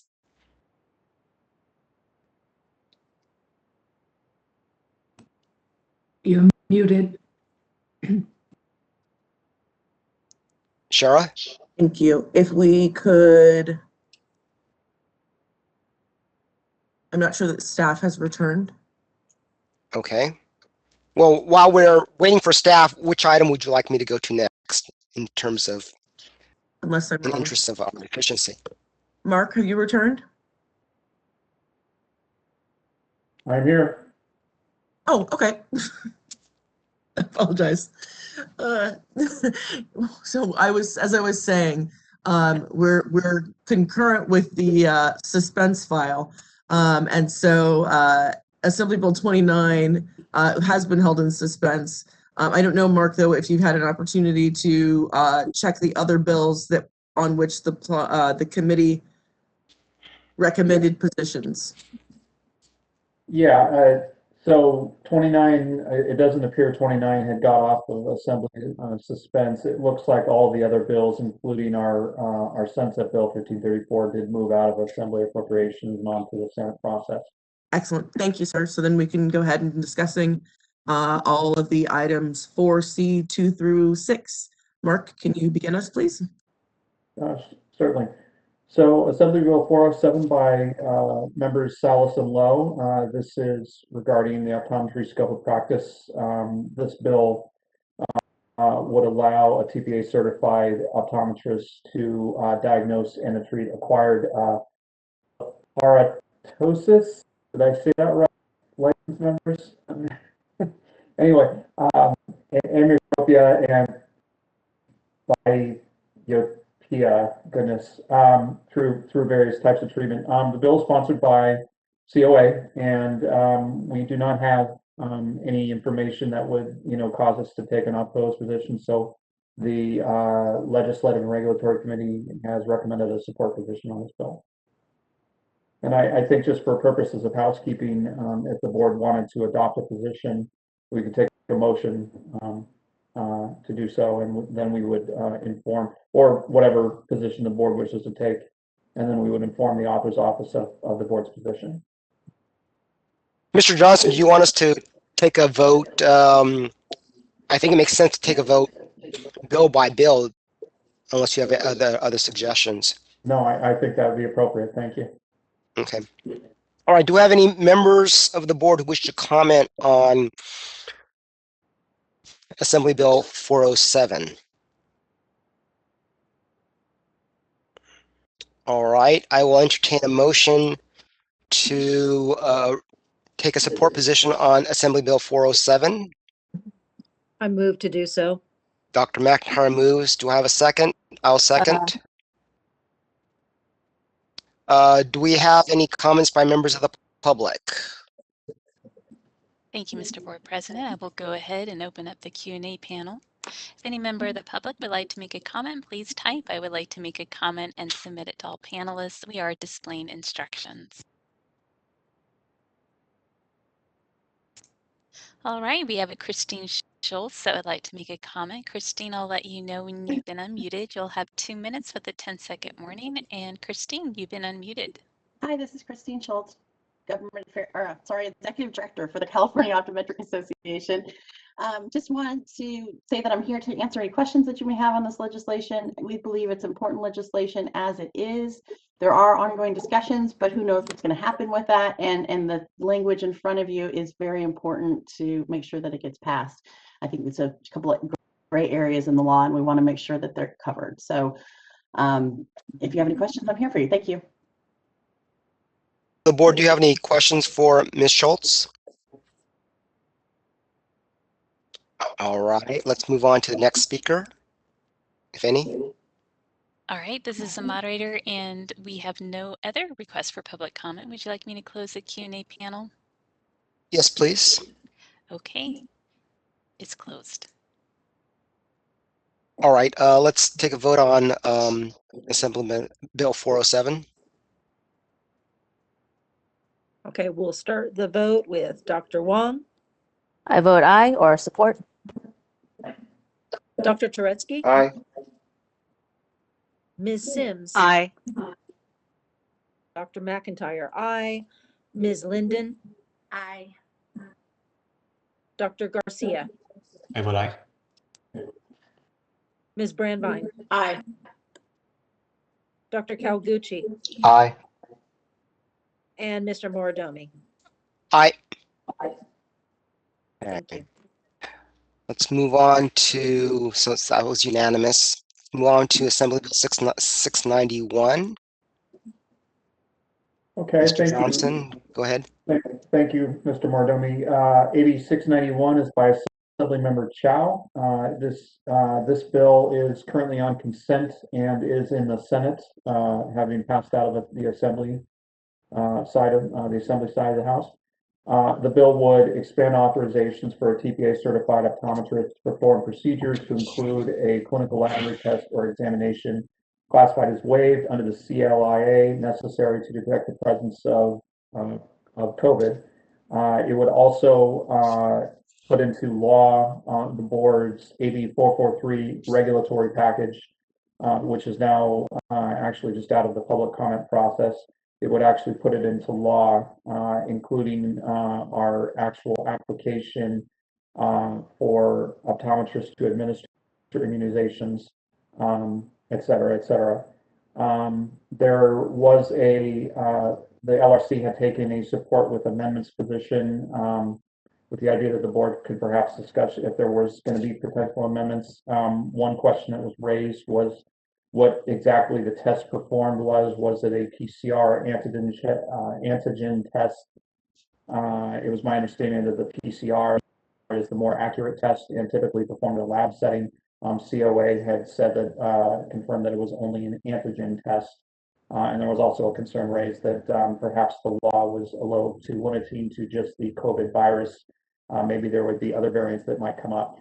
So anyway, so we do have a LRC recommended support with amendments position. Do we have any further comments by members of the board? It's Member Brandvine, and I concur with COA. Yes. Okay. All right. Any other further comments? I will entertain a motion to take the support. If I may. Yes. Shara, go ahead. I'm so sorry, Mr. President. Just if we would like to speed things along to make sure that we can get the break that you're looking for lunch, staff is looking for as well, labor laws. We are able to simply take a motion that would you could move to adopt all of the Reg Committee recommendations as a whole. Unless, of course, members want to pull out bills and have individual discussions. That sounds like a great idea. Do we have any objection to that procedure? Okay, so I would like to entertain a motion. I would entertain a motion to approve the Ledge Committee's recommendations. Member Brandwein seconds. Garcia. Do we have a second already? I think Member Rabbi moved, and we'll consider you a second. Mr. Johnson, did you want to say anything else on these bills? No, obviously, if the members wanted to discuss individual items, but certainly a blanket motion to approve these positions is fine. Thank you. Members of the board, do you have any questions for Mr. Johnson or any comments on any of these bills? All right, moderator, can we open the queue up to members of the public, please? Thank you, Mr. Board President. I have opened up the Q&A panel. If any member of the public would like to make a comment, please type "I would like to make a comment" and submit it to all panelists using the field in the lower right-hand corner of your screen. We are displaying instructions for your reference.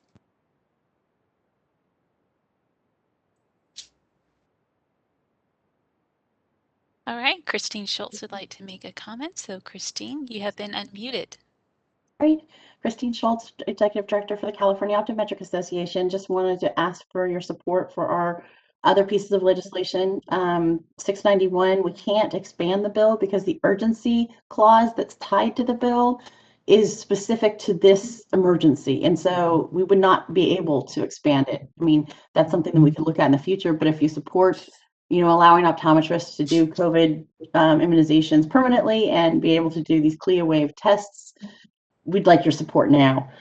The other bill that we have, SB 509, that legislation also is tied to this emergency because of the urgency statute. And so it is really limited in its application, but we think it's very important first step to giving the Board of Optometry some flexibility and allowing graduates to be able to practice at least under their supervision of another optometrist if the NBE closes again. We don't know what's going to happen with future variants. We don't know what's going to happen with other things that could happen. Who knows? So we just want to have this ability in statute now. So thank you so much for your time.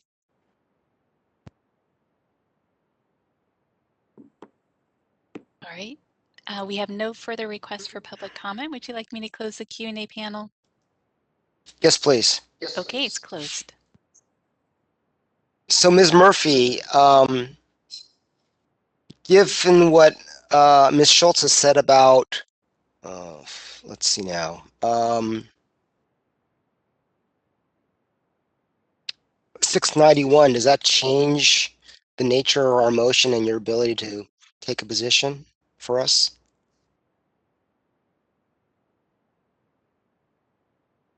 Ms. Murphy?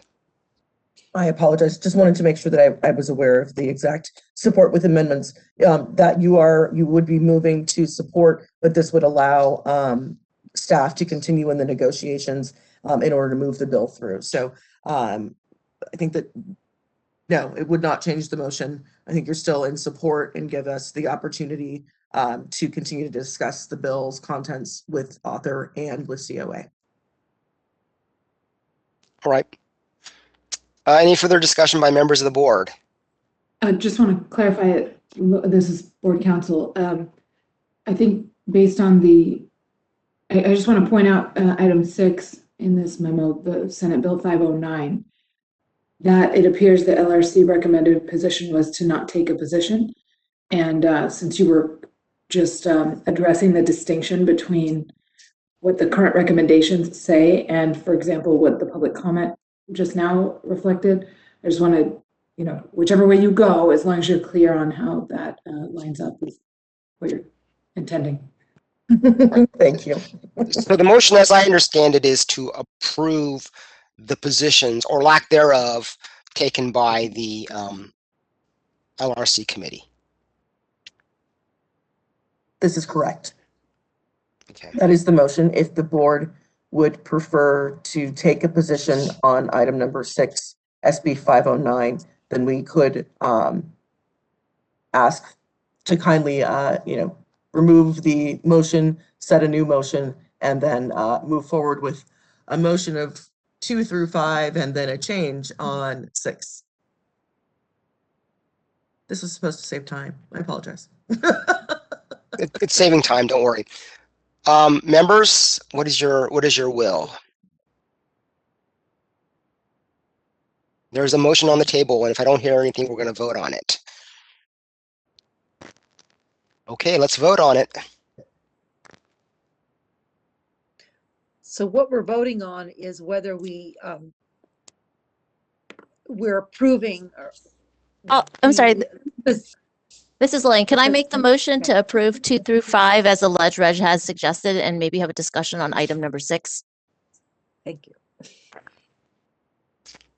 So that is a substitute motion, which takes precedence over the motion on the floor. So we need a second for that motion to proceed.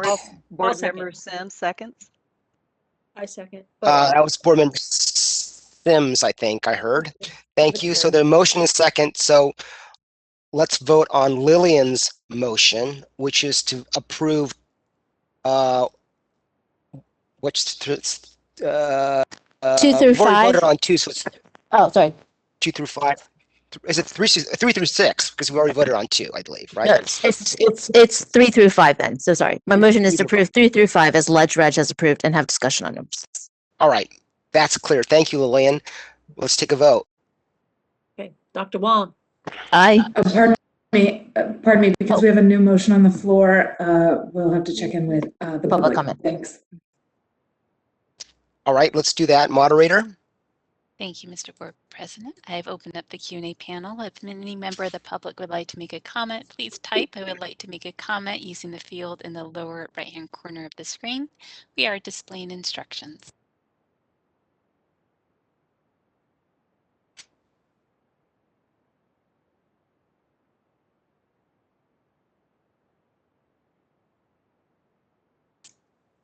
All right, this is a moderator. I see no requests for public comment. Would you like me to close the Q&A panel? Yes, please.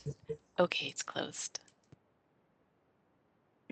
So let's take a vote, and if there's no further comment by members of the board. No further comments. Okay. We'll start the vote with Dr. Wong again. Aye. Dr. Turetsky. Aye. Ms. Sims. Aye. Dr. McIntyre. Aye. Ms. Linden. Aye. Dr. Garcia. Aye. Ms. Brandvine. Aye. Dr. Kawaguchi. Aye. And Mr. Mordomi. Aye. All right. So I would like to entertain a second substitute motion to, well, does someone want to bring a substitute motion taking a support position for Senate Bill 509 as recommended by our public comment?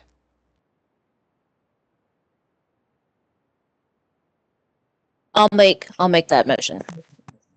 All right, so Sorry, that was Lillian. Member Wong makes the motion. Do I have a second for that motion? Garcia second. Garcia seconds. All right, so we can discuss that. Let's hear further discussion by members of the board of whether or not we want to support Senate Bill 509. A question to the LRC then. Why now the change in posture to support aside from public comment? Can you give a little bit more context why none previously?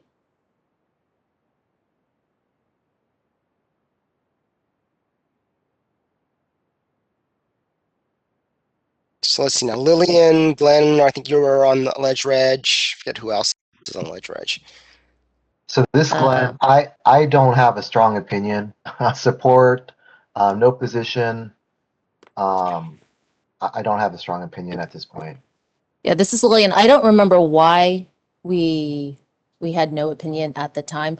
This is just a way to allow new graduates to practice if in the event that we have another total shutdown without having to fly cross country. This is Dr. McIntyre. We've discussed this at length. I think some of the concerns were if we allow someone to, if we're granting a temporary optometrist license and allowing these people to practice, even if they're under direct supervision, there are issues with liability insurance. If that new optometrist or temporary optometrist is litigated somehow, we are going to be called into that as allowing this person to have gotten a temporary license without having completed the clinical testing. So I think those were some of the issues that we were discussing, and I had a feeling that we were not in support of this. Are there any other comments? It's Dave. What I remember from our discussion was that we wanted to bring this to the whole board to discuss exactly the points you mentioned, Deborah. That, who's responsible in the event that an action is taken, and how will this person get insurance? Will they be allowed to participate in Medicare and Medi-Cal, DSP, all those issues? Thanks. Perhaps in the future, we can state instead of none, just a comment then that the LRC wanted to bring this one to the board. Any other comments by any of the members? I have a comment, but I'll wait till all the other members comment.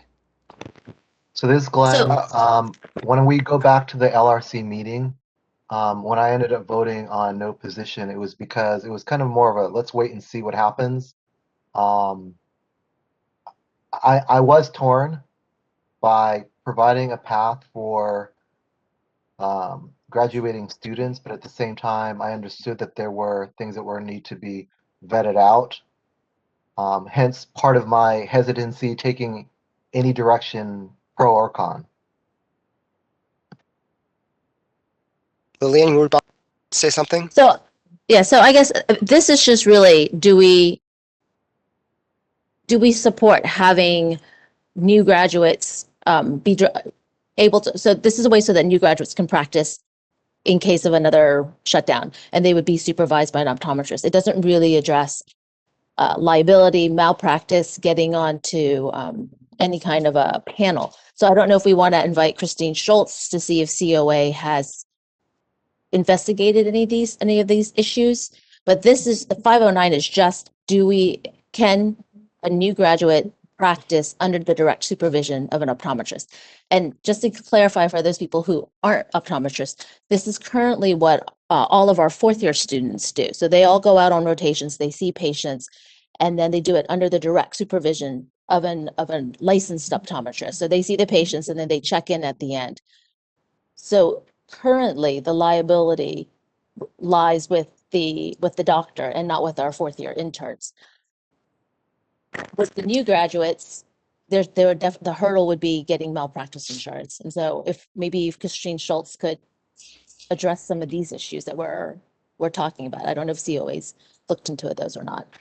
So I'm going to take my prerogative as president of not recognizing Ms. Schultz, because I think the issues of liability and panel and whether these graduates can get insurance are irrelevant to our discussions, because that's the tail wagging the dog if we're the dog. I mean, once we say once the legislature passes, legislation passes that these temporary folks can practice, that's the case. And, whether they can get insurance or whether they can, that's not our problem or the legislature's problem. That's whatever rules or whatnot the insurance companies and the panels have. I mean, we should not have them dictate what we say is legal or illegal. All right. Any other further comment? Hi, Deborah. It's just that although the NBAO Part 3 is only one test, it's the final filter before that student goes out and becomes a professional and a clinician in the real world. And without that final filter, we really don't have any defense of that that person if something happens. So in the ultimate interest of the consumer protection, I still think we need that final filter. We're not in a position to do this temporary thing. It doesn't make any sense. Any further comment by members of the board? Hearing none. Oh, go ahead, David. You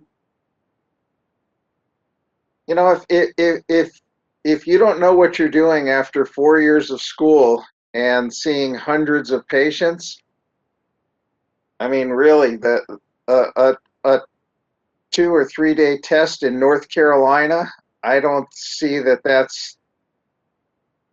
I don't know. I just have issues that if somebody cannot travel because of a pandemic, because of a civil uprising, because of whatever, that we're going to deny that person a license and potentially deny consumers the ability to be served by that person.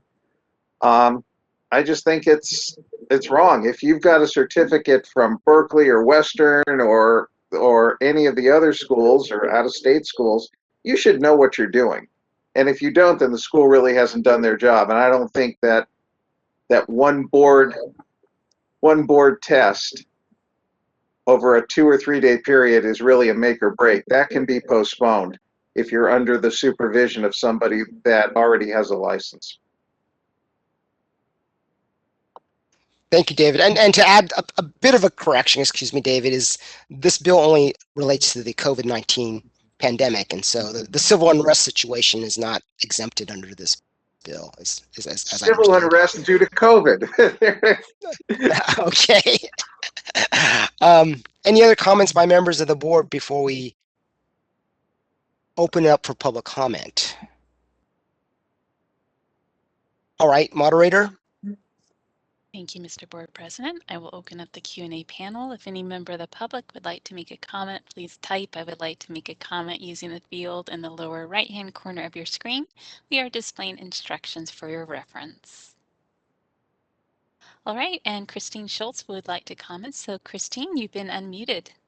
Great, thank you so much. This is Christine Schultz, Executive Director for the California Optometric Association. Thank you all. I appreciate the discussion about this legislation.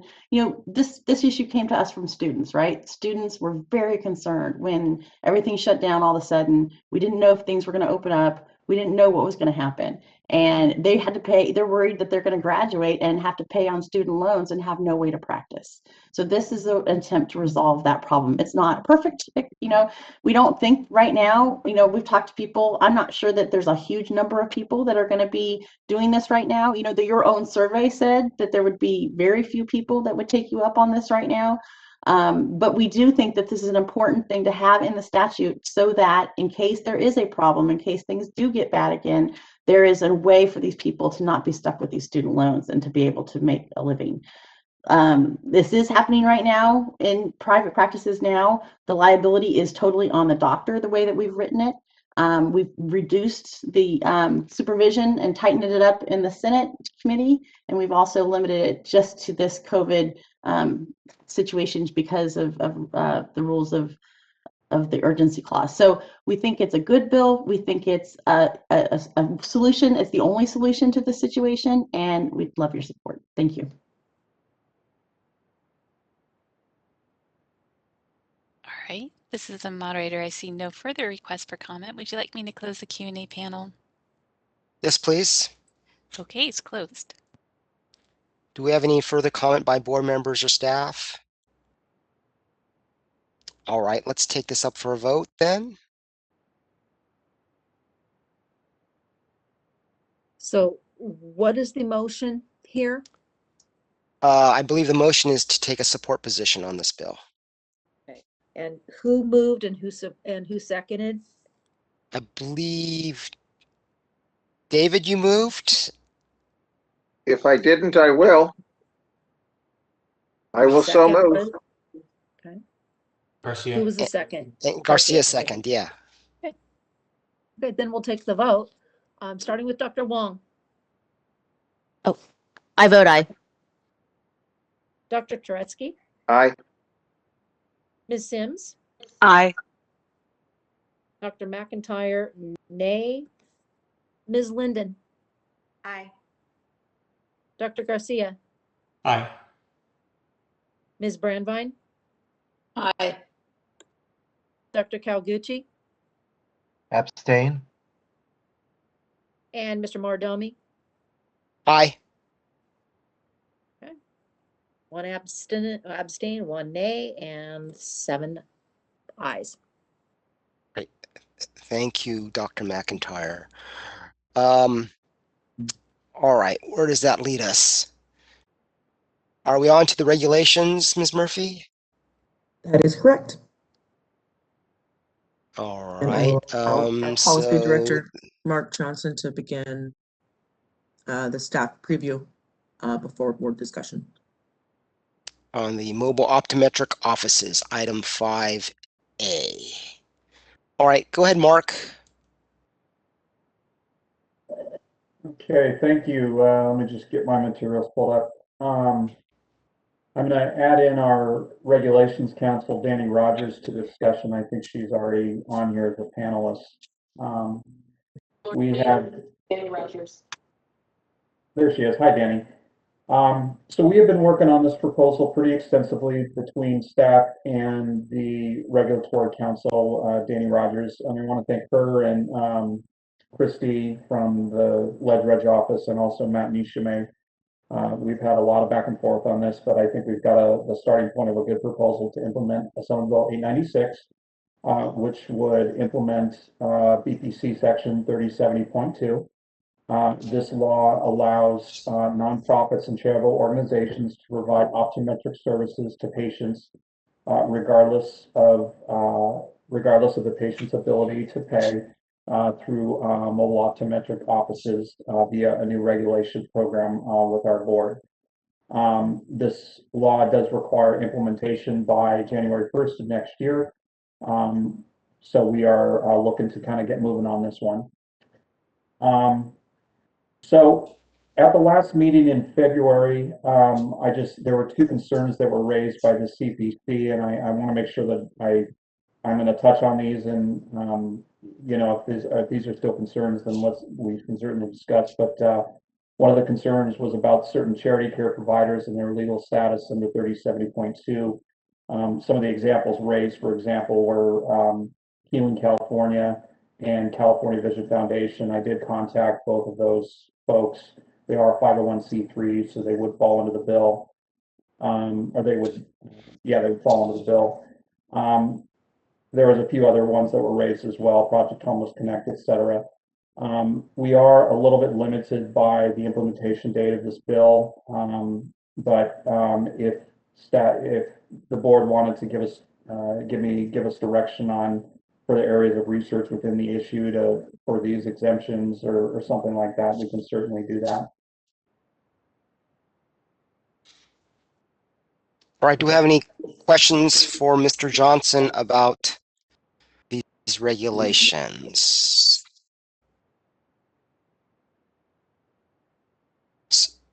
Yeah, this is Glenn. So Mark, are there key organizations that have been involved in the process from early on that would be precluded? When you say key organizations, what are you referring to? Organizations that we've heard from in the past related to the legislation earlier on. Well, the key organization that this bill would that one of the really the primary stakeholder for this bill was Vision to Learn, and we have been in contact with them about this bill and working with them. And when we were undergoing the legislative process, we did interact with them quite a bit about various things that we wanted to make sure we protect consumers, and they were unamenable to those concerns and everything like that. So we have been talking to them pretty regularly, and I would imagine we would continue to do so. Anything else, Glenn? Yeah, so are there organizations that don't fall under the nonprofit status that had wanted to operate mobile clinics that are currently going to be precluded? I am not aware of any, at least that I have talked to directly that would do that. I'm not aware of any, but there may very well be. That's one of the gray areas of this law, is that there may be some ones that we are not covering or whatever. We can, I mean, the board can recommend, we can research this further and talk about it as possibly a statutory solution down the road. But yeah, there's some ambiguity with some of these organizations, I think. If I may, it's not so much the organizations themselves, it's the way in which they run their health fairs. So the author chose to keep the scope of the bill narrow to modes of transportation. So the organizations we're concerned about would be exempted under 501c4 or 501c3, but like and I'm completely blanking. Dr. Turetsky, remind me of the organization.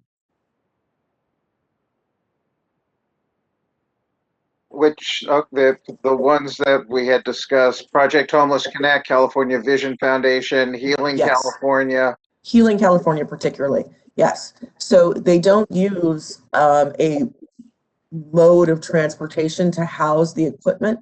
It's a pop-up. So they could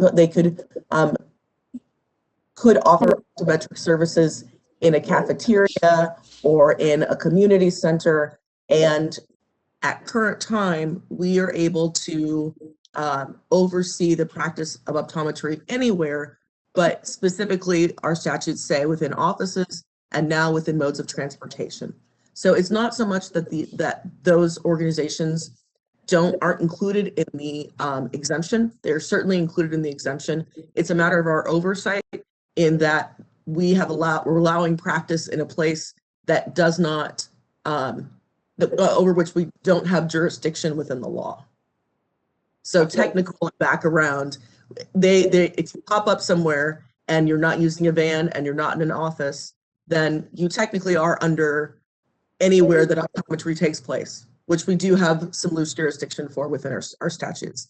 But we now have two call outs of places where we regulate optometry: offices and in vans and modes of transportation.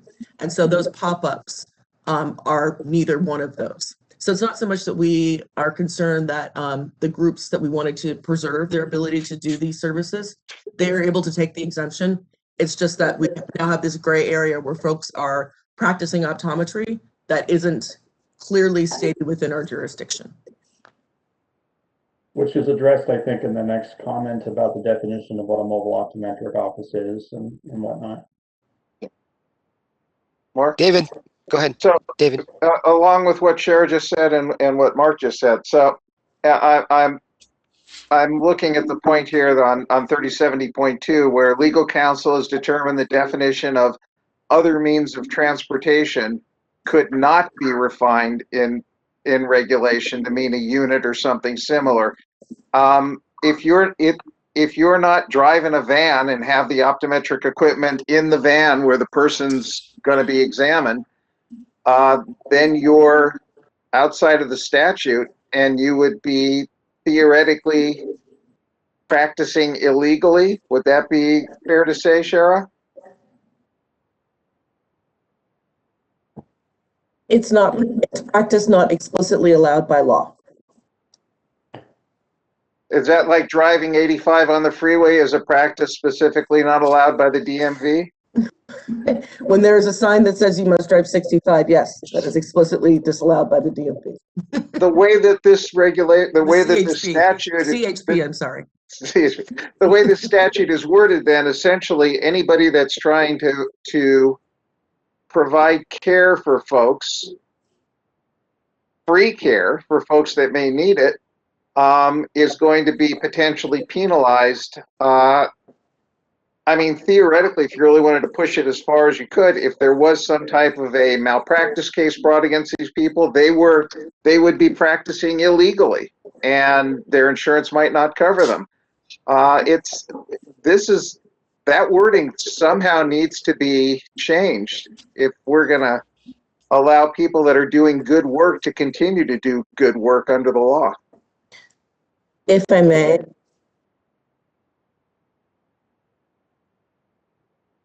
We lost you, Shara. I apologize. We do have the opportunity here. It's kind of an interesting track that we're running, right?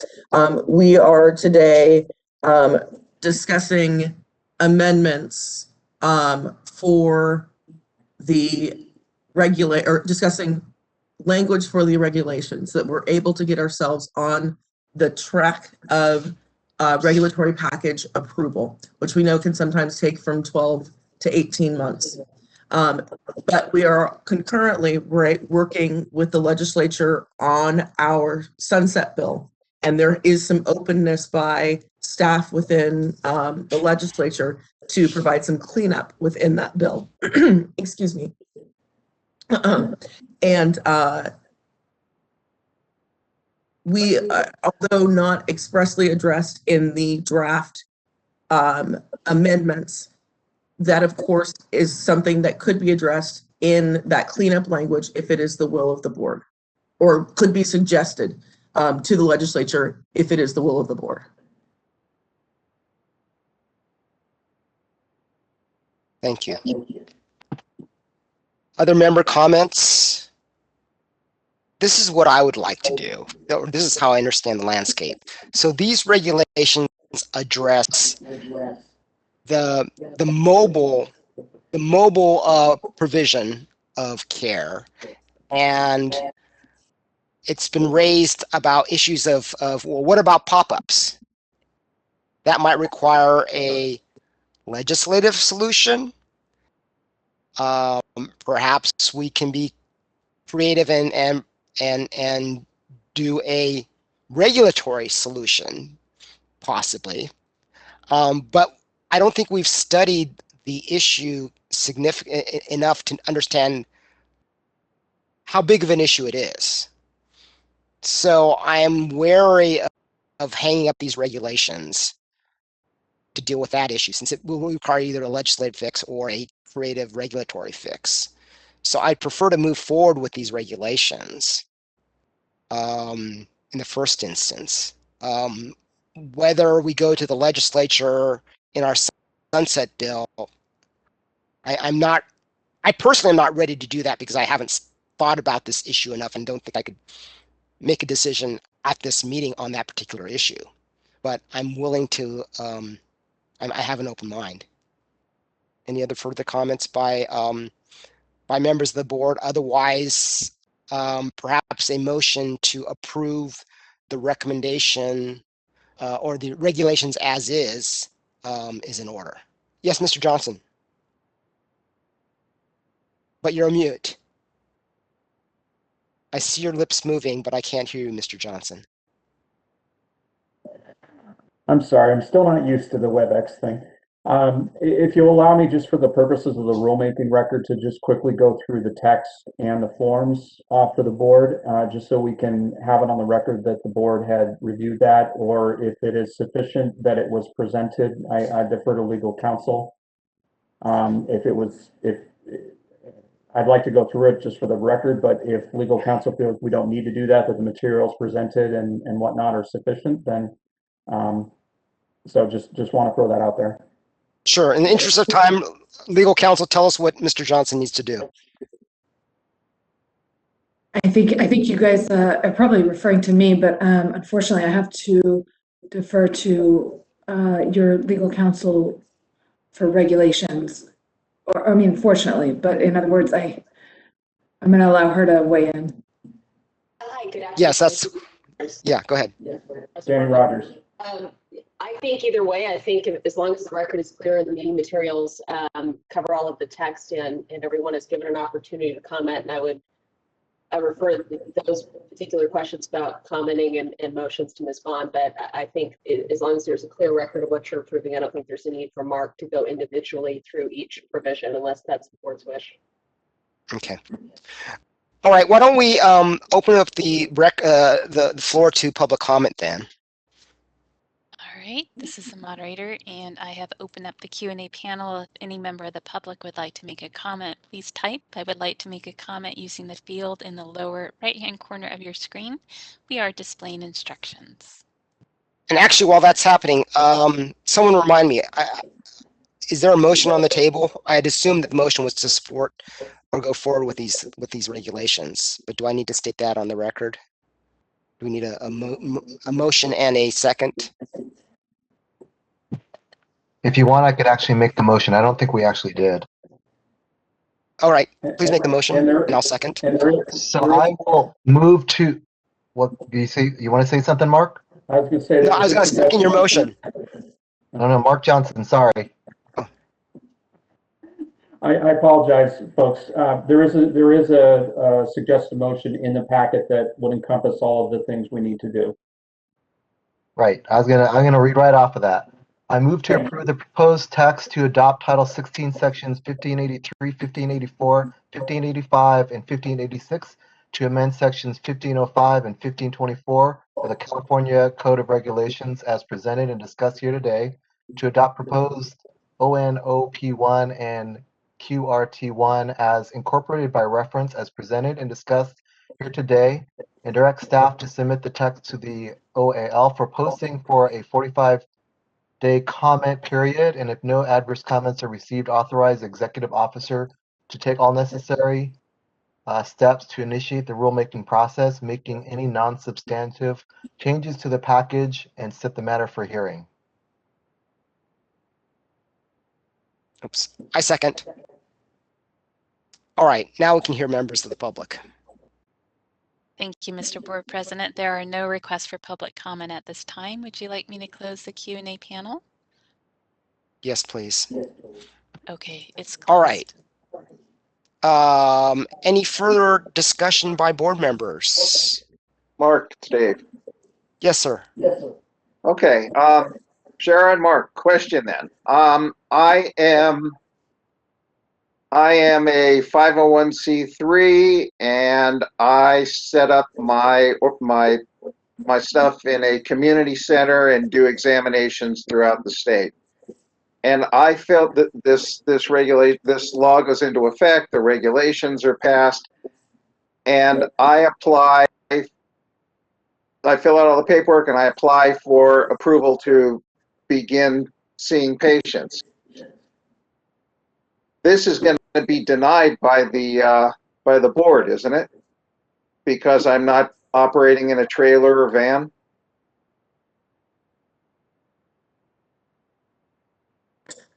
I hesitate to give you an answer on a hypothetical. I think we'd have to talk through those circumstances. Of course, the board does not provide legal advice to individual applicants or licensees. So I hesitate You're answering my question right there, because it is a real gray area, and the way that this legislation is worded, we are going to have people who think that they are doing something which is good, proper, and for the benefit of the citizens of California. And in reality, because of the way this legislation is worded, they're putting their licenses at risk. And I think that when the time comes, I'm going to vote no on this the way that it is currently written, because there is slop in here that needs to be corrected before this is something which will truly benefit people instead of benefiting one or two specific organizations. Just my comment. Ms. Murphy, is there a definition of mobile optometric clinic? I'm looking at the regulation, but I imagine it's in the statute. Or no? That is correct. It is in statute. Give me just 1 moment to pull up. Or if I can be of assistance, this is Danny Rogers. That is in section 3070.2 subdivision A. That contains the definition. So we wouldn't reiterate that in the regulation. Okay. So what does it say? I'm sorry, I don't have that in front of me.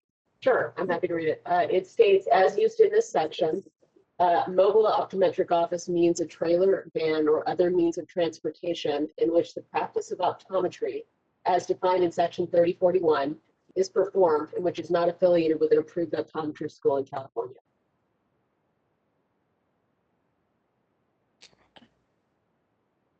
All right, thank you. So it's tied to, so just rhetorically, if my patient, if I were an optometrist and I had a van and I had all my stuff in a pop-up, but then I stored certain materials in the van. I think storage includes the practice of optometry, we regulate that. Then I might have a good argument with a good lawyer that because my materials were stored in the van or stored in the van, that I was engaged in the mobile practice of optometry because storage of materials is the practice of optometry. I don't need anyone to answer the question. I'm just waxing poetically here as to In the summary that we have, Mark, that was, there was a legal opinion on the summary that we have that said, nope, that don't count. the summary that you had from whom? I mean, I guess from our lawyers, but where's the summary? I haven't seen that. And I can look at that later. I don't want to belabor the discussion here. We've had a motion and a second. My individual thought is I'm going to vote in favor of this just to get this portion through, and we can begin to work on the other issue, the other loophole later. But that's my own personal opinion. Any further discussion by members of the board or any input by staff? Just that we would encourage the staff, or would encourage the board to progress this regulatory package. I know that that might not be the final decision of all board members, but we will have an opportunity within the regular process of the rulemaking package after public comment periods to bring back to the board ways in which we will change the regulations in order to address those comments. We hope that at that time we will also be able to bring back to you the ways in which we would change the regulatory package to address any changes within the statute. All right, any further comment by staff or the board? All right, let's vote on this. I'll have a quick Dr. question. McIntyre. The motion was from Dr. Kawaguchi. Who was the second? I was a second. Okay. Okay, and starting vote starts with Dr. Wong. I'll vote aye. Dr. Turetsky. I will abstain. Ms. Sims. Aye. Dr. McIntyre, aye. Ms. Linden. Aye. Dr. Garcia. Aye. Ms. Brandvine.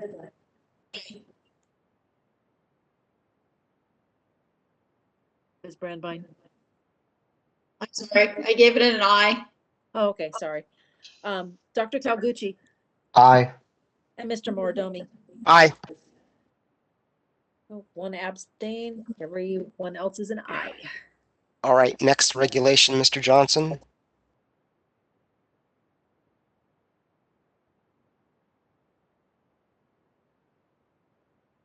Mr. Johnson? Sorry, thank you. This next one is hopefully a little more straightforward. This is to amend Title 16, Section 1507.5 and 1524 of the California Code of Regulations, also known as Implementation of Assembly Bill 458. Just quickly, the Business and Professions Code 3070.1 authorizes a TPA certified optometrist to practice optometry in the residence of an individual who is unable to obtain services outside of their home due to physical or mental conditions. The optometrist would need to complete an application with us, pay a fee, and also agree to meet certain record retention and patient disclosure requirements. The Consumer Protection Committee did review this proposal on February 25th and recommended approval. So in the interest of time, I'll just refer you to the materials and the form incorporated by reference. Happy to entertain any questions. Board members, any questions or comments or suggestions? So I would be curious asking the board members, the professional board members, looking at these regulations, how easy or difficult is it?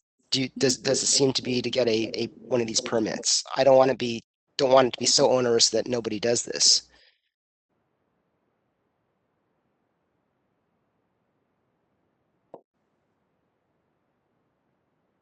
It just looks like it's a registration, right? So it to me did not seem like it was that onerous. Okay. I agree. Okay. Mark, David, go ahead. Yes.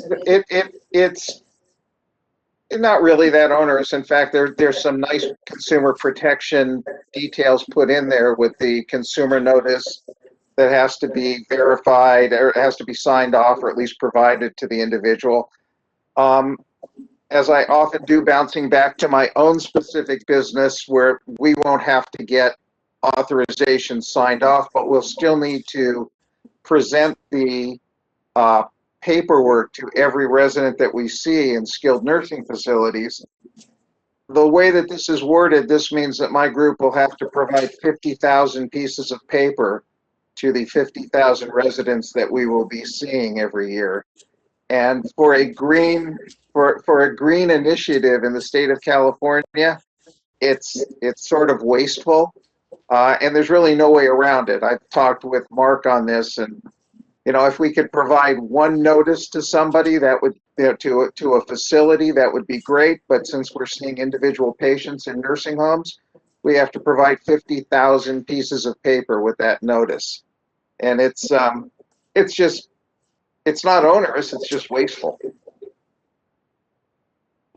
Does it have to be a piece of paper? Can one sign it electronically? It is listed. It is listed within the reg subsection C. The notice may be provided to each patient or the patient's caregiver, either in person or electronically. Unfortunately, the people with whom we deal, they're not going to be able to sign off, and their caregiver is not always present. So it's going to be a piece of paper that goes into their file.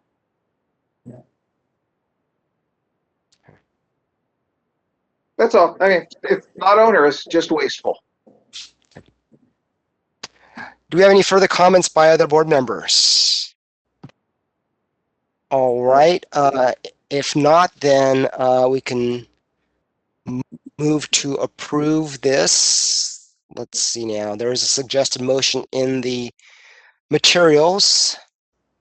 Is anyone interested in bringing a motion? Is that Lillian raising her hand? No. I can read it, Mark. Thank you. Sorry. Okay, so I move to approve the proposed text for California Code of Regulations, Title 16, Sections 1507.5 and 1524 as presented and discussed here today, and direct staff to submit the text to the OAL for posting for a 45-day comment period. If no adverse comments are received, authorize the executive officer to take all necessary steps to initiate the rulemaking process, making any non-substantive changes to the package and set the matter for hearing. I second. Oh, all right. David seconds. All right. Let's take it to a vote. Start with Dr. Wong. I vote aye. Dr. Turetsky. Aye. Ms. Sims? Pardon me, I think the motion just came onto the floor and we should call for public comment. I'm sorry. I'm no problem. quick on the trigger. I'm sorry. Yeah. Let's Trying to be efficient. I get that too, of course. let's open up for public comment, please. All right, we have opened up the question and answer panel, and if any member of the public would like to comment, please type "I would like to make a comment" using the field in the lower right-hand corner of your screen and submit it to all panelists. We are displaying instructions.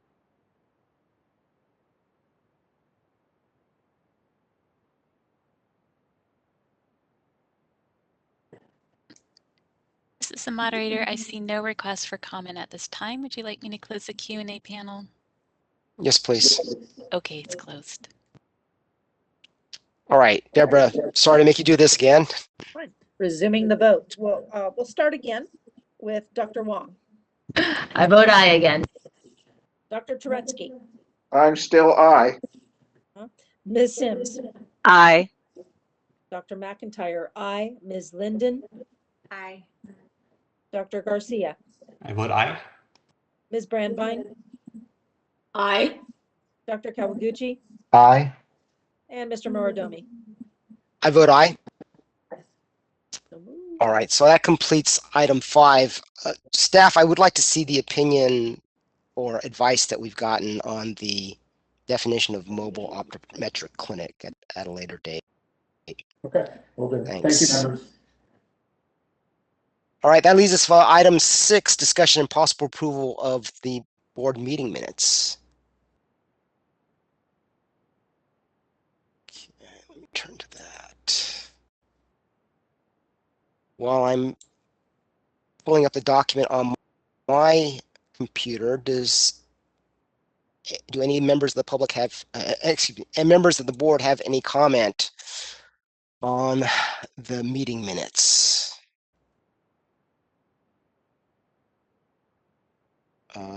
I'm not seeing anyone shout out.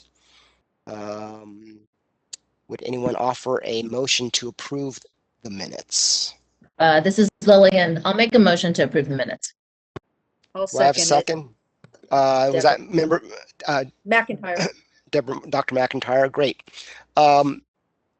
Moderator, please open up the queue for public comment. All right, the Q&A panel is now available. If anyone would like to make a comment, please type "I would like to make a comment" and submit it to all panelists. We will give you a moment.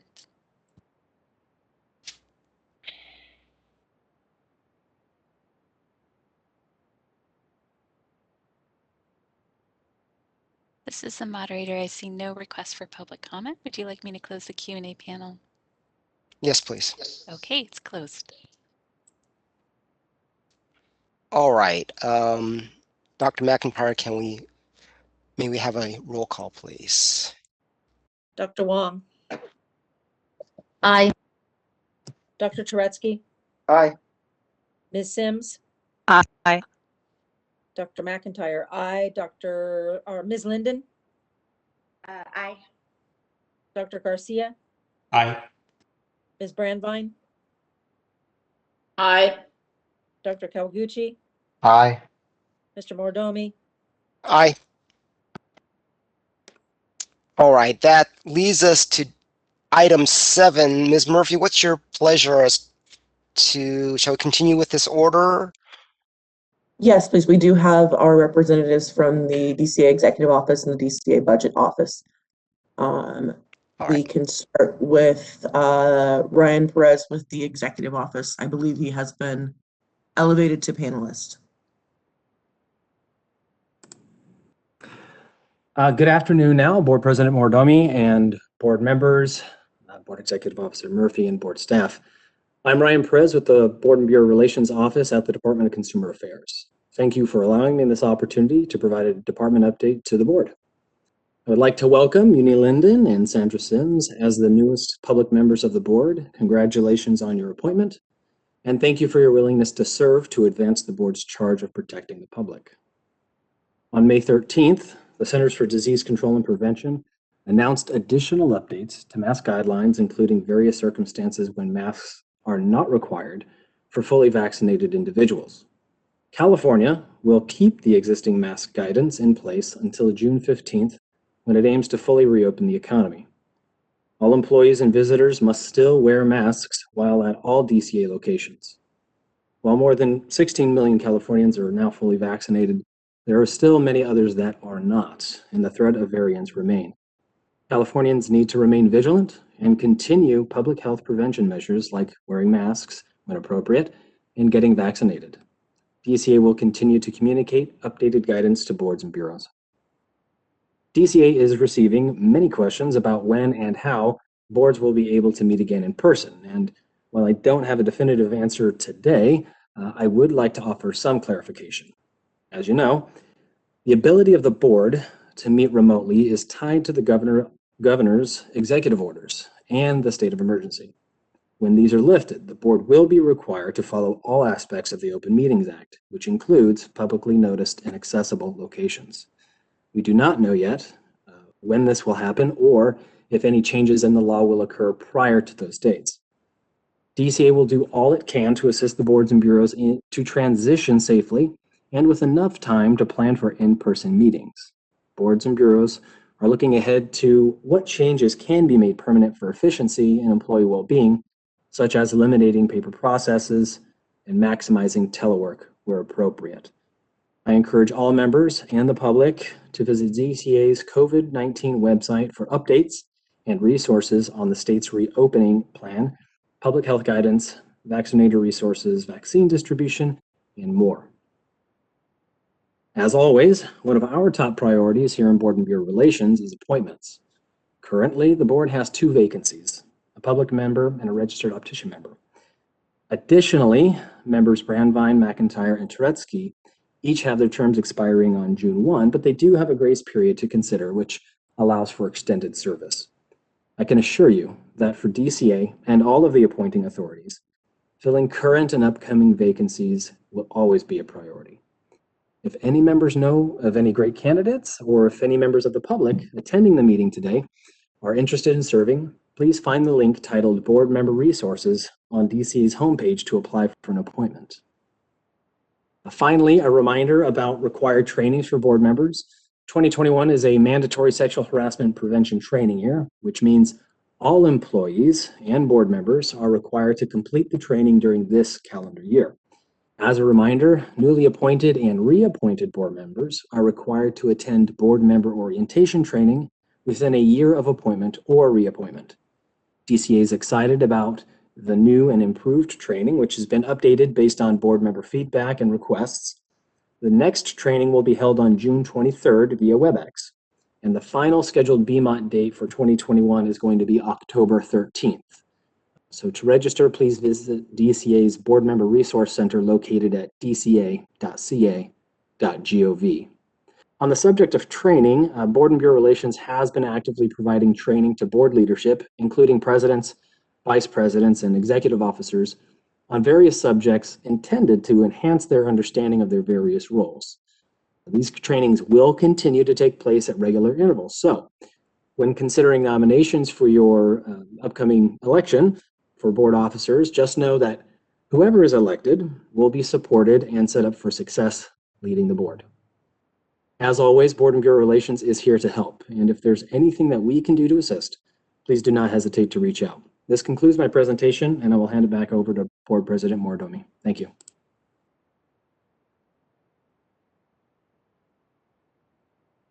Before you sign off, let me ask if any board members have any questions for you. Of course. Board members? I do have one question, and it's a bit of a tangent. One of the questions I received at the sunset hearing was regarding the Attorney General's costs.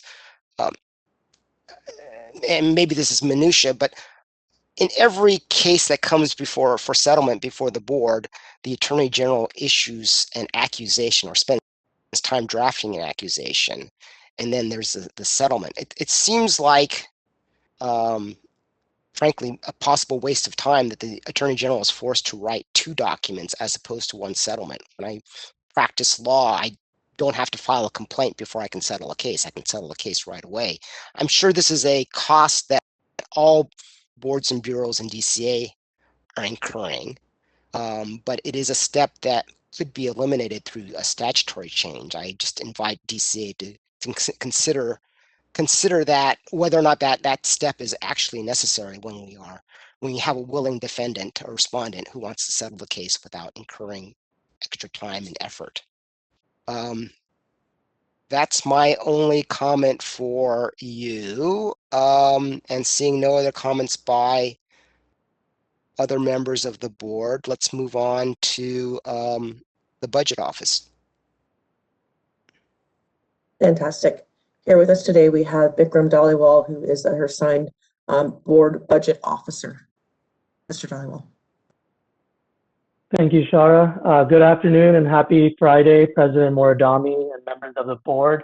My name is Bikram Dhaliwal, and I'm the budget analyst from DCA Budget Office. And I'm here today to present on the status of the board's fund and give a general budget update. I believe everyone should have the fund condition and expenditure projections in agenda item 7. So I'll go ahead and quickly outline them, and then I'll be happy to address any questions that come up. So I'll go ahead and start by going over the board's expenditure projections. And if you already have the agenda item 7 open, it's actually the last page. So I would appreciate it if we could start off with that. So if you don't mind scrolling down to the 4th page of agenda item 7. Let's see.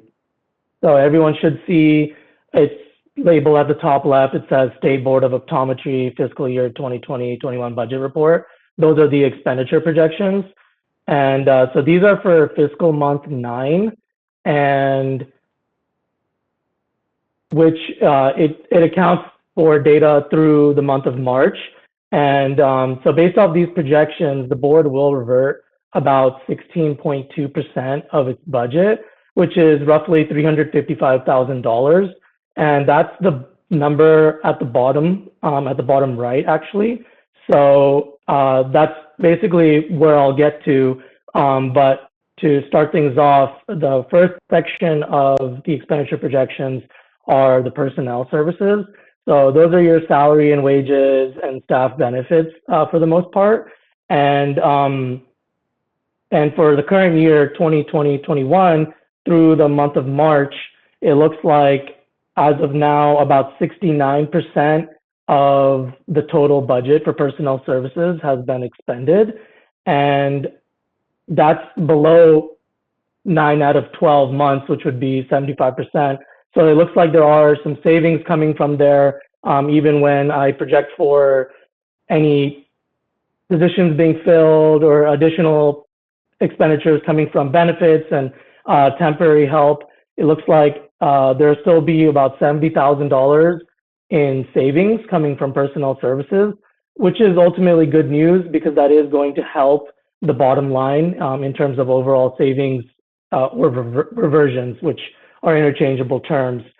So other than personnel services, the rest of the expenditure projections are the operating expense and equipment line items, which we just call OE&E. And so as you can see, a large portion of the board's budget does come from OE&E in the grand total of $1,290,000.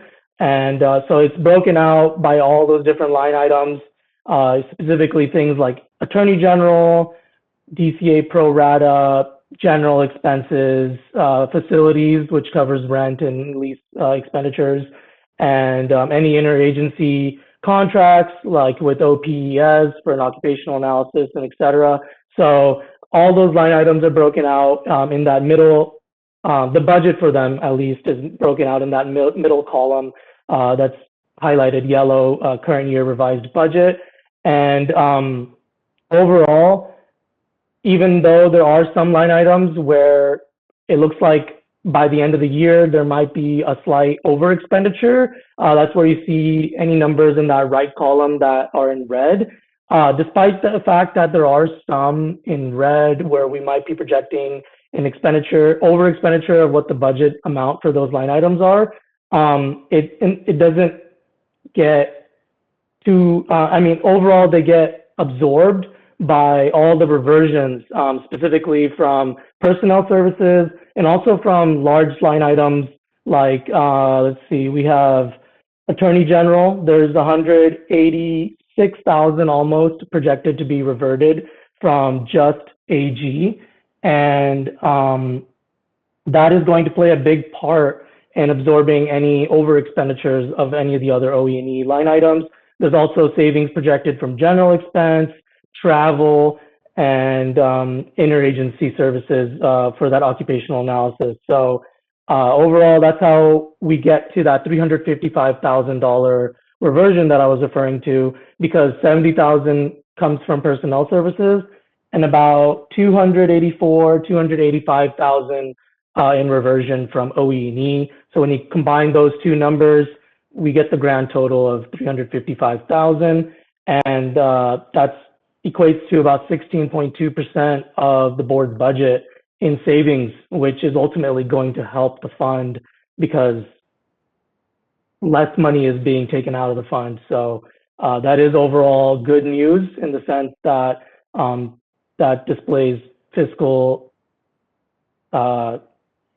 appropriate spending in regards to the budget.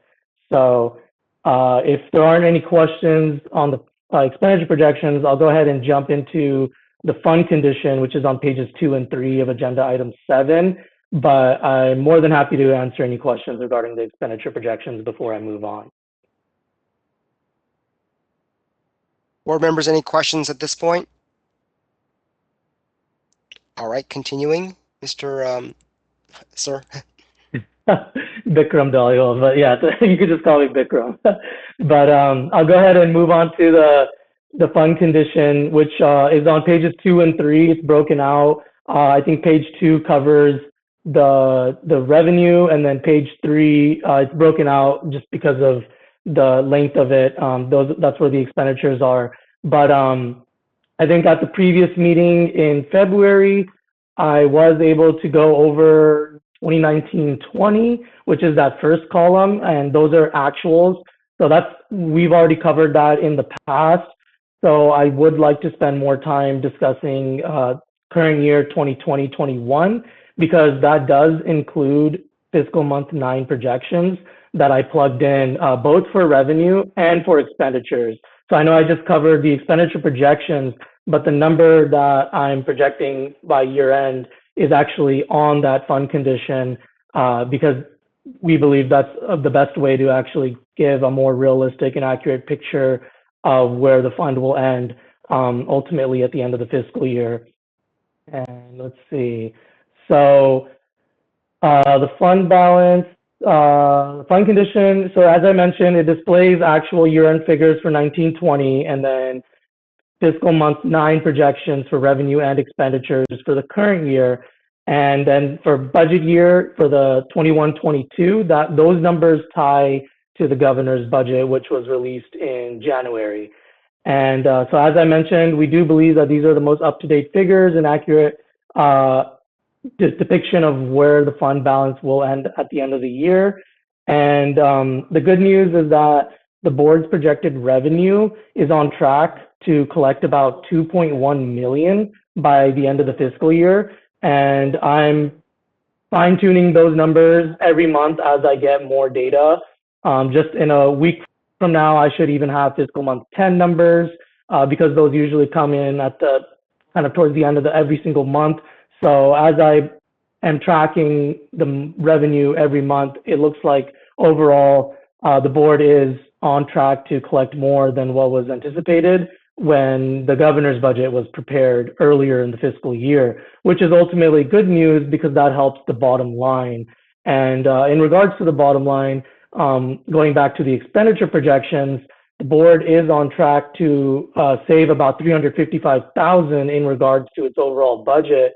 So with all those numbers considered, we do get down on the third page for current year 2021. We do end with a fund balance of 2,082,000, and that is ultimately good news in the sense that revenue is being collected higher than anticipated and expenditures are less than what were budgeted for just due to savings.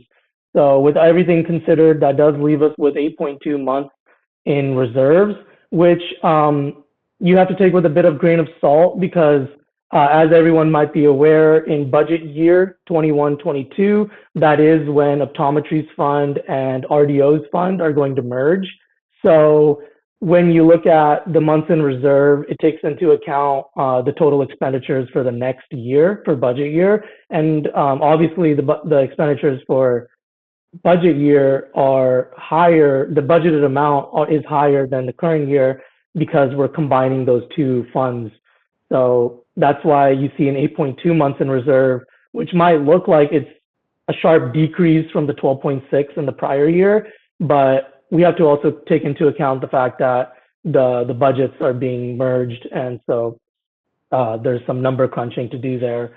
So in budget year, that's when we'll have the two funds combined, and I'll be able to do projections for one entity as opposed to two, and I think it'll give us a better picture at, if not the next board meeting, perhaps 2 board meetings from now. I think that's when we'll be at some point through the next fiscal year, and I'll have projections to go off of the funds being merged as opposed to being separate right now. And as mentioned, 21-22, that is the budget year. Those figures tied to the governor's budget, and they show RDO's fund being merged. And in budget year +1, which is fiscal year 2022-23, that's where we see RDO's fund, the remaining balance that we're projecting to still be in RDO's fund in budget year +1, which we're projecting about 1.2 million, 1.27. As you could see in that budget year +1 column, that is the merger that will go into Optometry's fund. So that leaves us with, that concludes the fund condition. And if there's any questions, I would be more than happy to address them at this time. Thank you, Mr. Dollywall. Amazingly, I understood everything you said. Members of the board, any questions or comments? It's Glenn if nobody else has comments. Go ahead, Glenn. So first off, I wanted to thank Bikram for your understanding of our board and your support. I also want to highlight our EO Shara as well as our assistant EO Cherie, because as some of you that were on the board earlier may have remembered, there was a little line by line item confusion going on in the past, and Shari and Cherie worked tirelessly to really try to help get us back on track, and to Mark's point, really have an understanding of what was going into various line items and why. So I just wanted to highlight the team. Thank you, Dr. Kawaguchi. Mark? Any other? Yes, David, go ahead. Just a comment. Vikram, your presentations are eminently understandable. And that's a major compliment, because a lot of times we'll sit here and scratch our heads. I just want to thank you for making this so easy to understand. Thank you so much. I appreciate that. And I'm glad to be of service. +1. And I thought I was just getting smarter. No, thank you. Actually, Bikram, thank you very much. That was the point of my initial comment. Any other comments by members of the board? All right, hearing none, since it does not require a vote, we can move on to the next agenda item. All right. Well, thank you, everyone. Thank you so much, everyone. Have a great weekend. Bye-bye. See now. Thank you, Brian.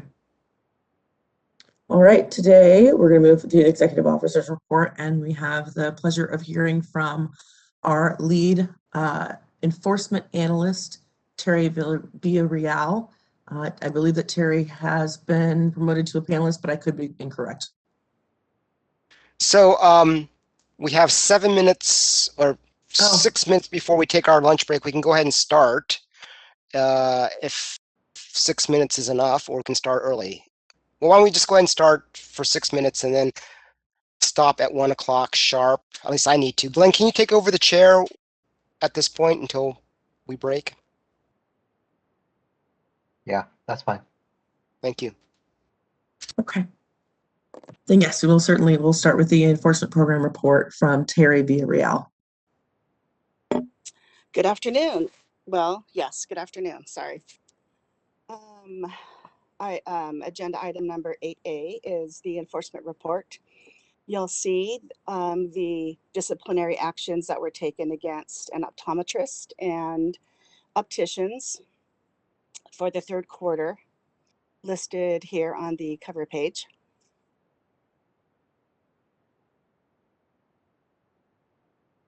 I don't know if you want me to read through them or if you want to take time to read them or if you have any questions.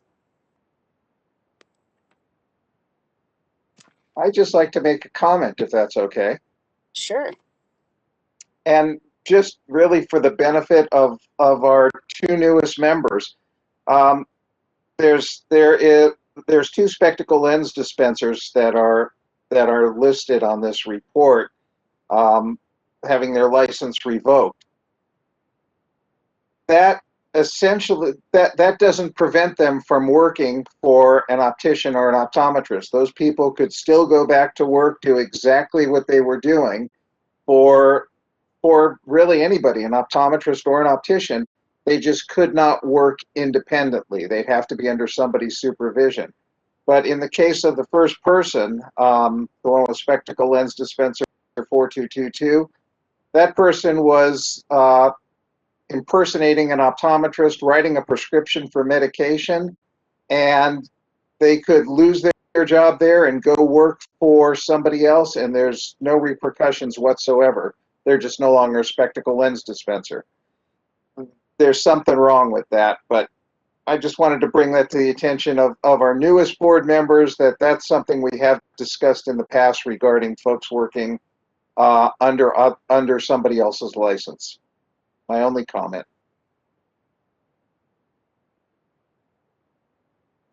Okay. That might be, as you mentioned, that might be a discussion that can happen at a later time, at a different meeting.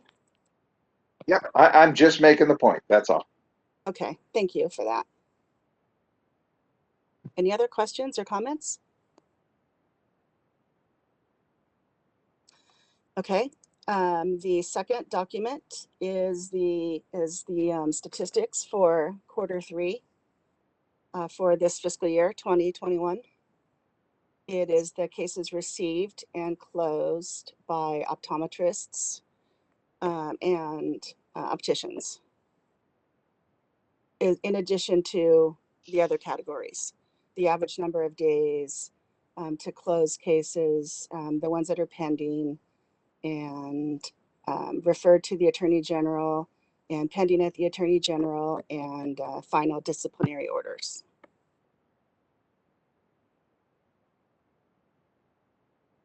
Any questions?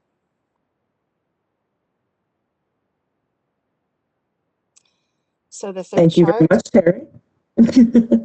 I'm sorry? Is there another? Oh, I apologize. Yes, please continue on. My materials are incomplete here in my binder. I apologize. Please continue. Okay. I'm not sure what happened to the third chart. It didn't load. It didn't load here. I have a copy of it. It's just a breakdown of the cases for Q3 for optometry.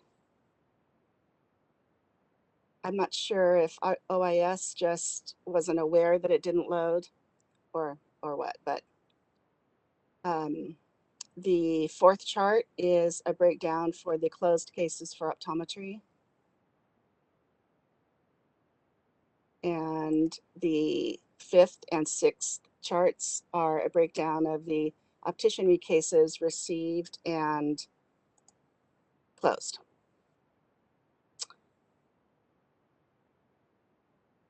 Are there any questions on any of these charts? Okay. Thank you very much, Terry. Yes. With that, we'll move to the examination and licensing program report. And for that, our lead licensing analyst, Natalia Leeper, will present. Hello, members of the board. I'm just going to give you a brief overview of what's going on in our licensing unit. Currently, we are working on doing most of our graduation season. In fact, Dr. Wong mentioned that everyone graduated from Berkeley yesterday, so we're anticipating to get transcripts soon to be processing those. We've already created a graduation queue to process the incoming graduates who have submitted early and the ones who have yet to submit. For the California Laws and Regs examination, I'm proud to say that we have made some changes to the application itself to make it clear, as well as issued a letter to let people know when they can apply for Part 2 after we get their results.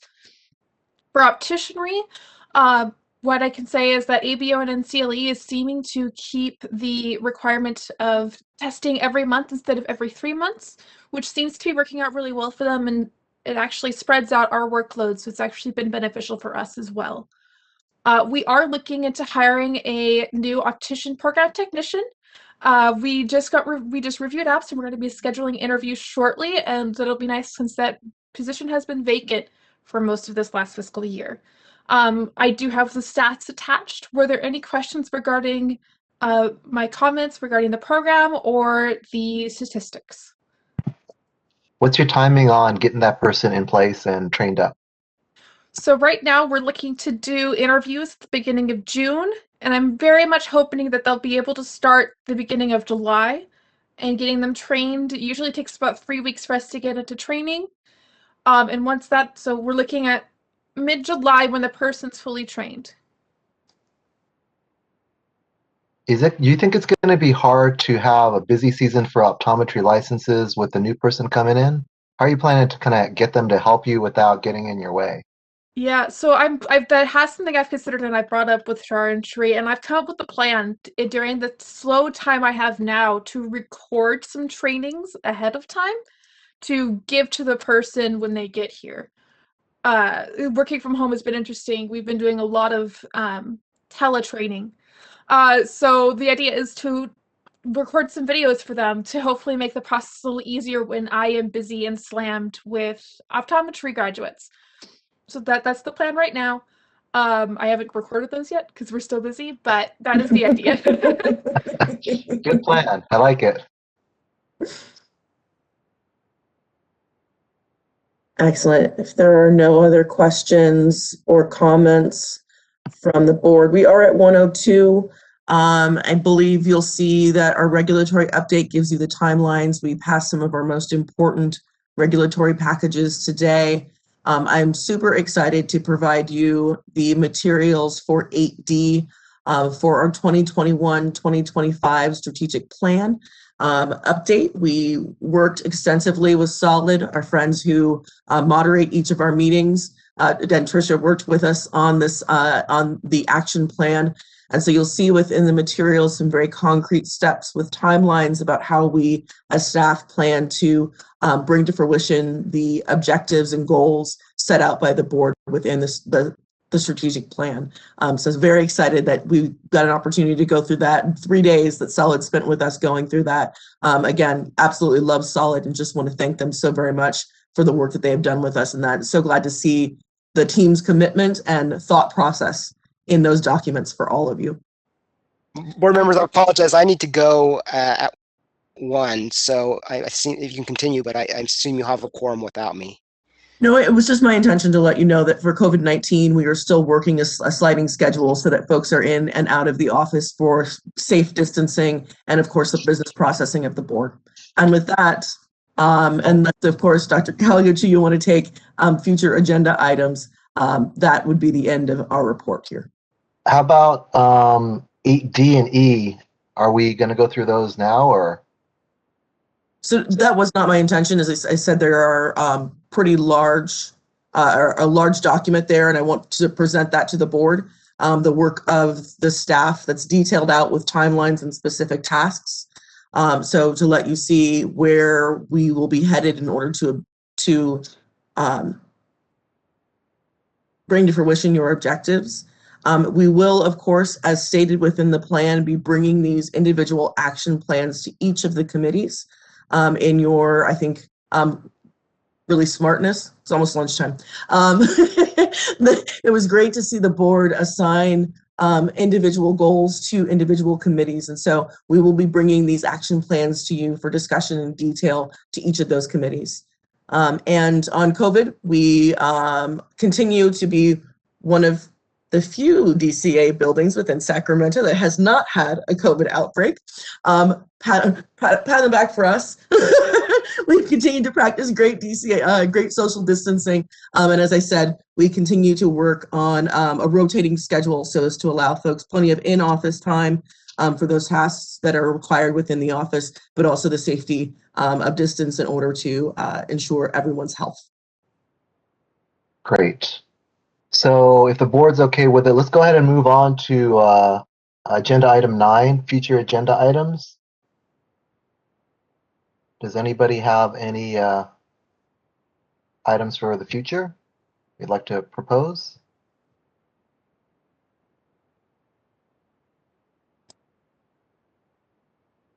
I actually do have one to see if there's any interest. So we had heard from an optometrist who had allowed her license to lapse. And there is currently specific statutes on the path to relicensure. The question that I had in my head though was, with the NBEO changing part 3 of the test, is it something that we should take a look at to make sure that it still makes sense?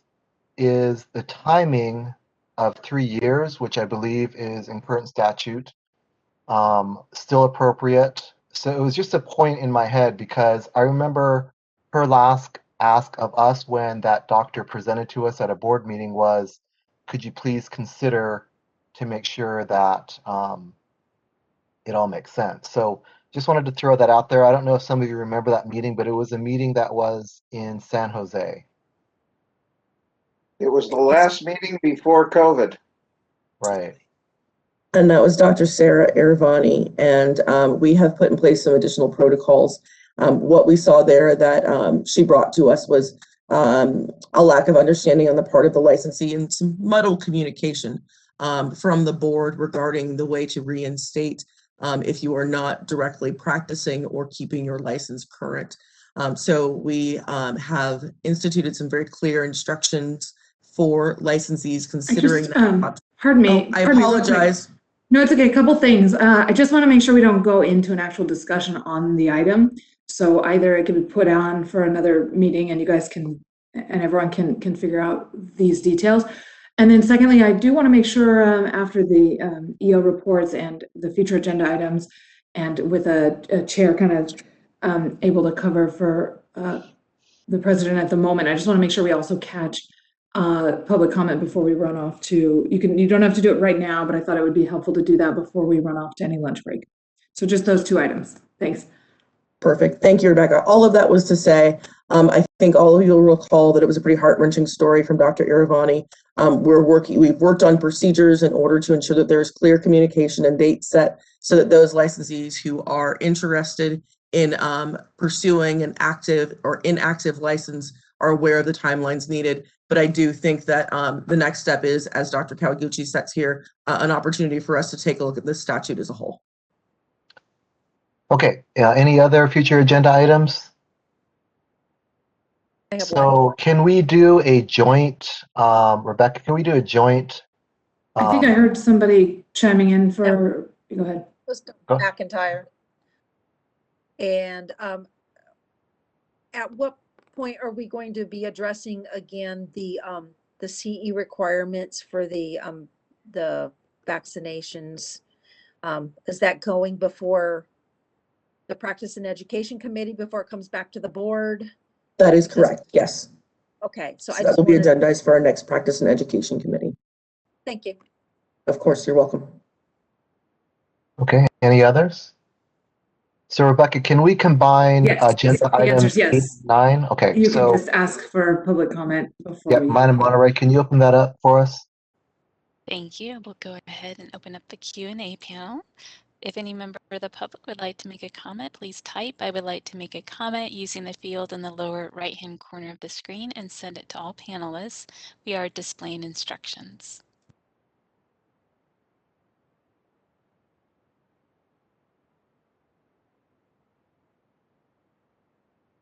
This is the moderator. I see no request for public comment. Shall I close the Q&A panel? Yes, please. Okay, it's closed.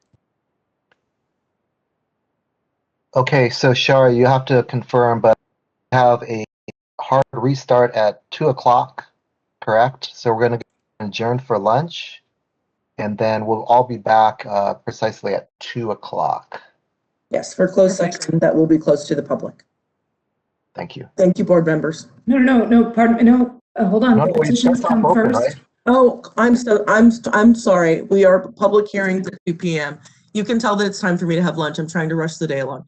Yes, so it is a time certain start at 2 p.m. for our public hearings, petitions of early termination of probation. Pardon me. Perfect. Thanks. Thank you. Okay, so 2 o'clock. See everybody then.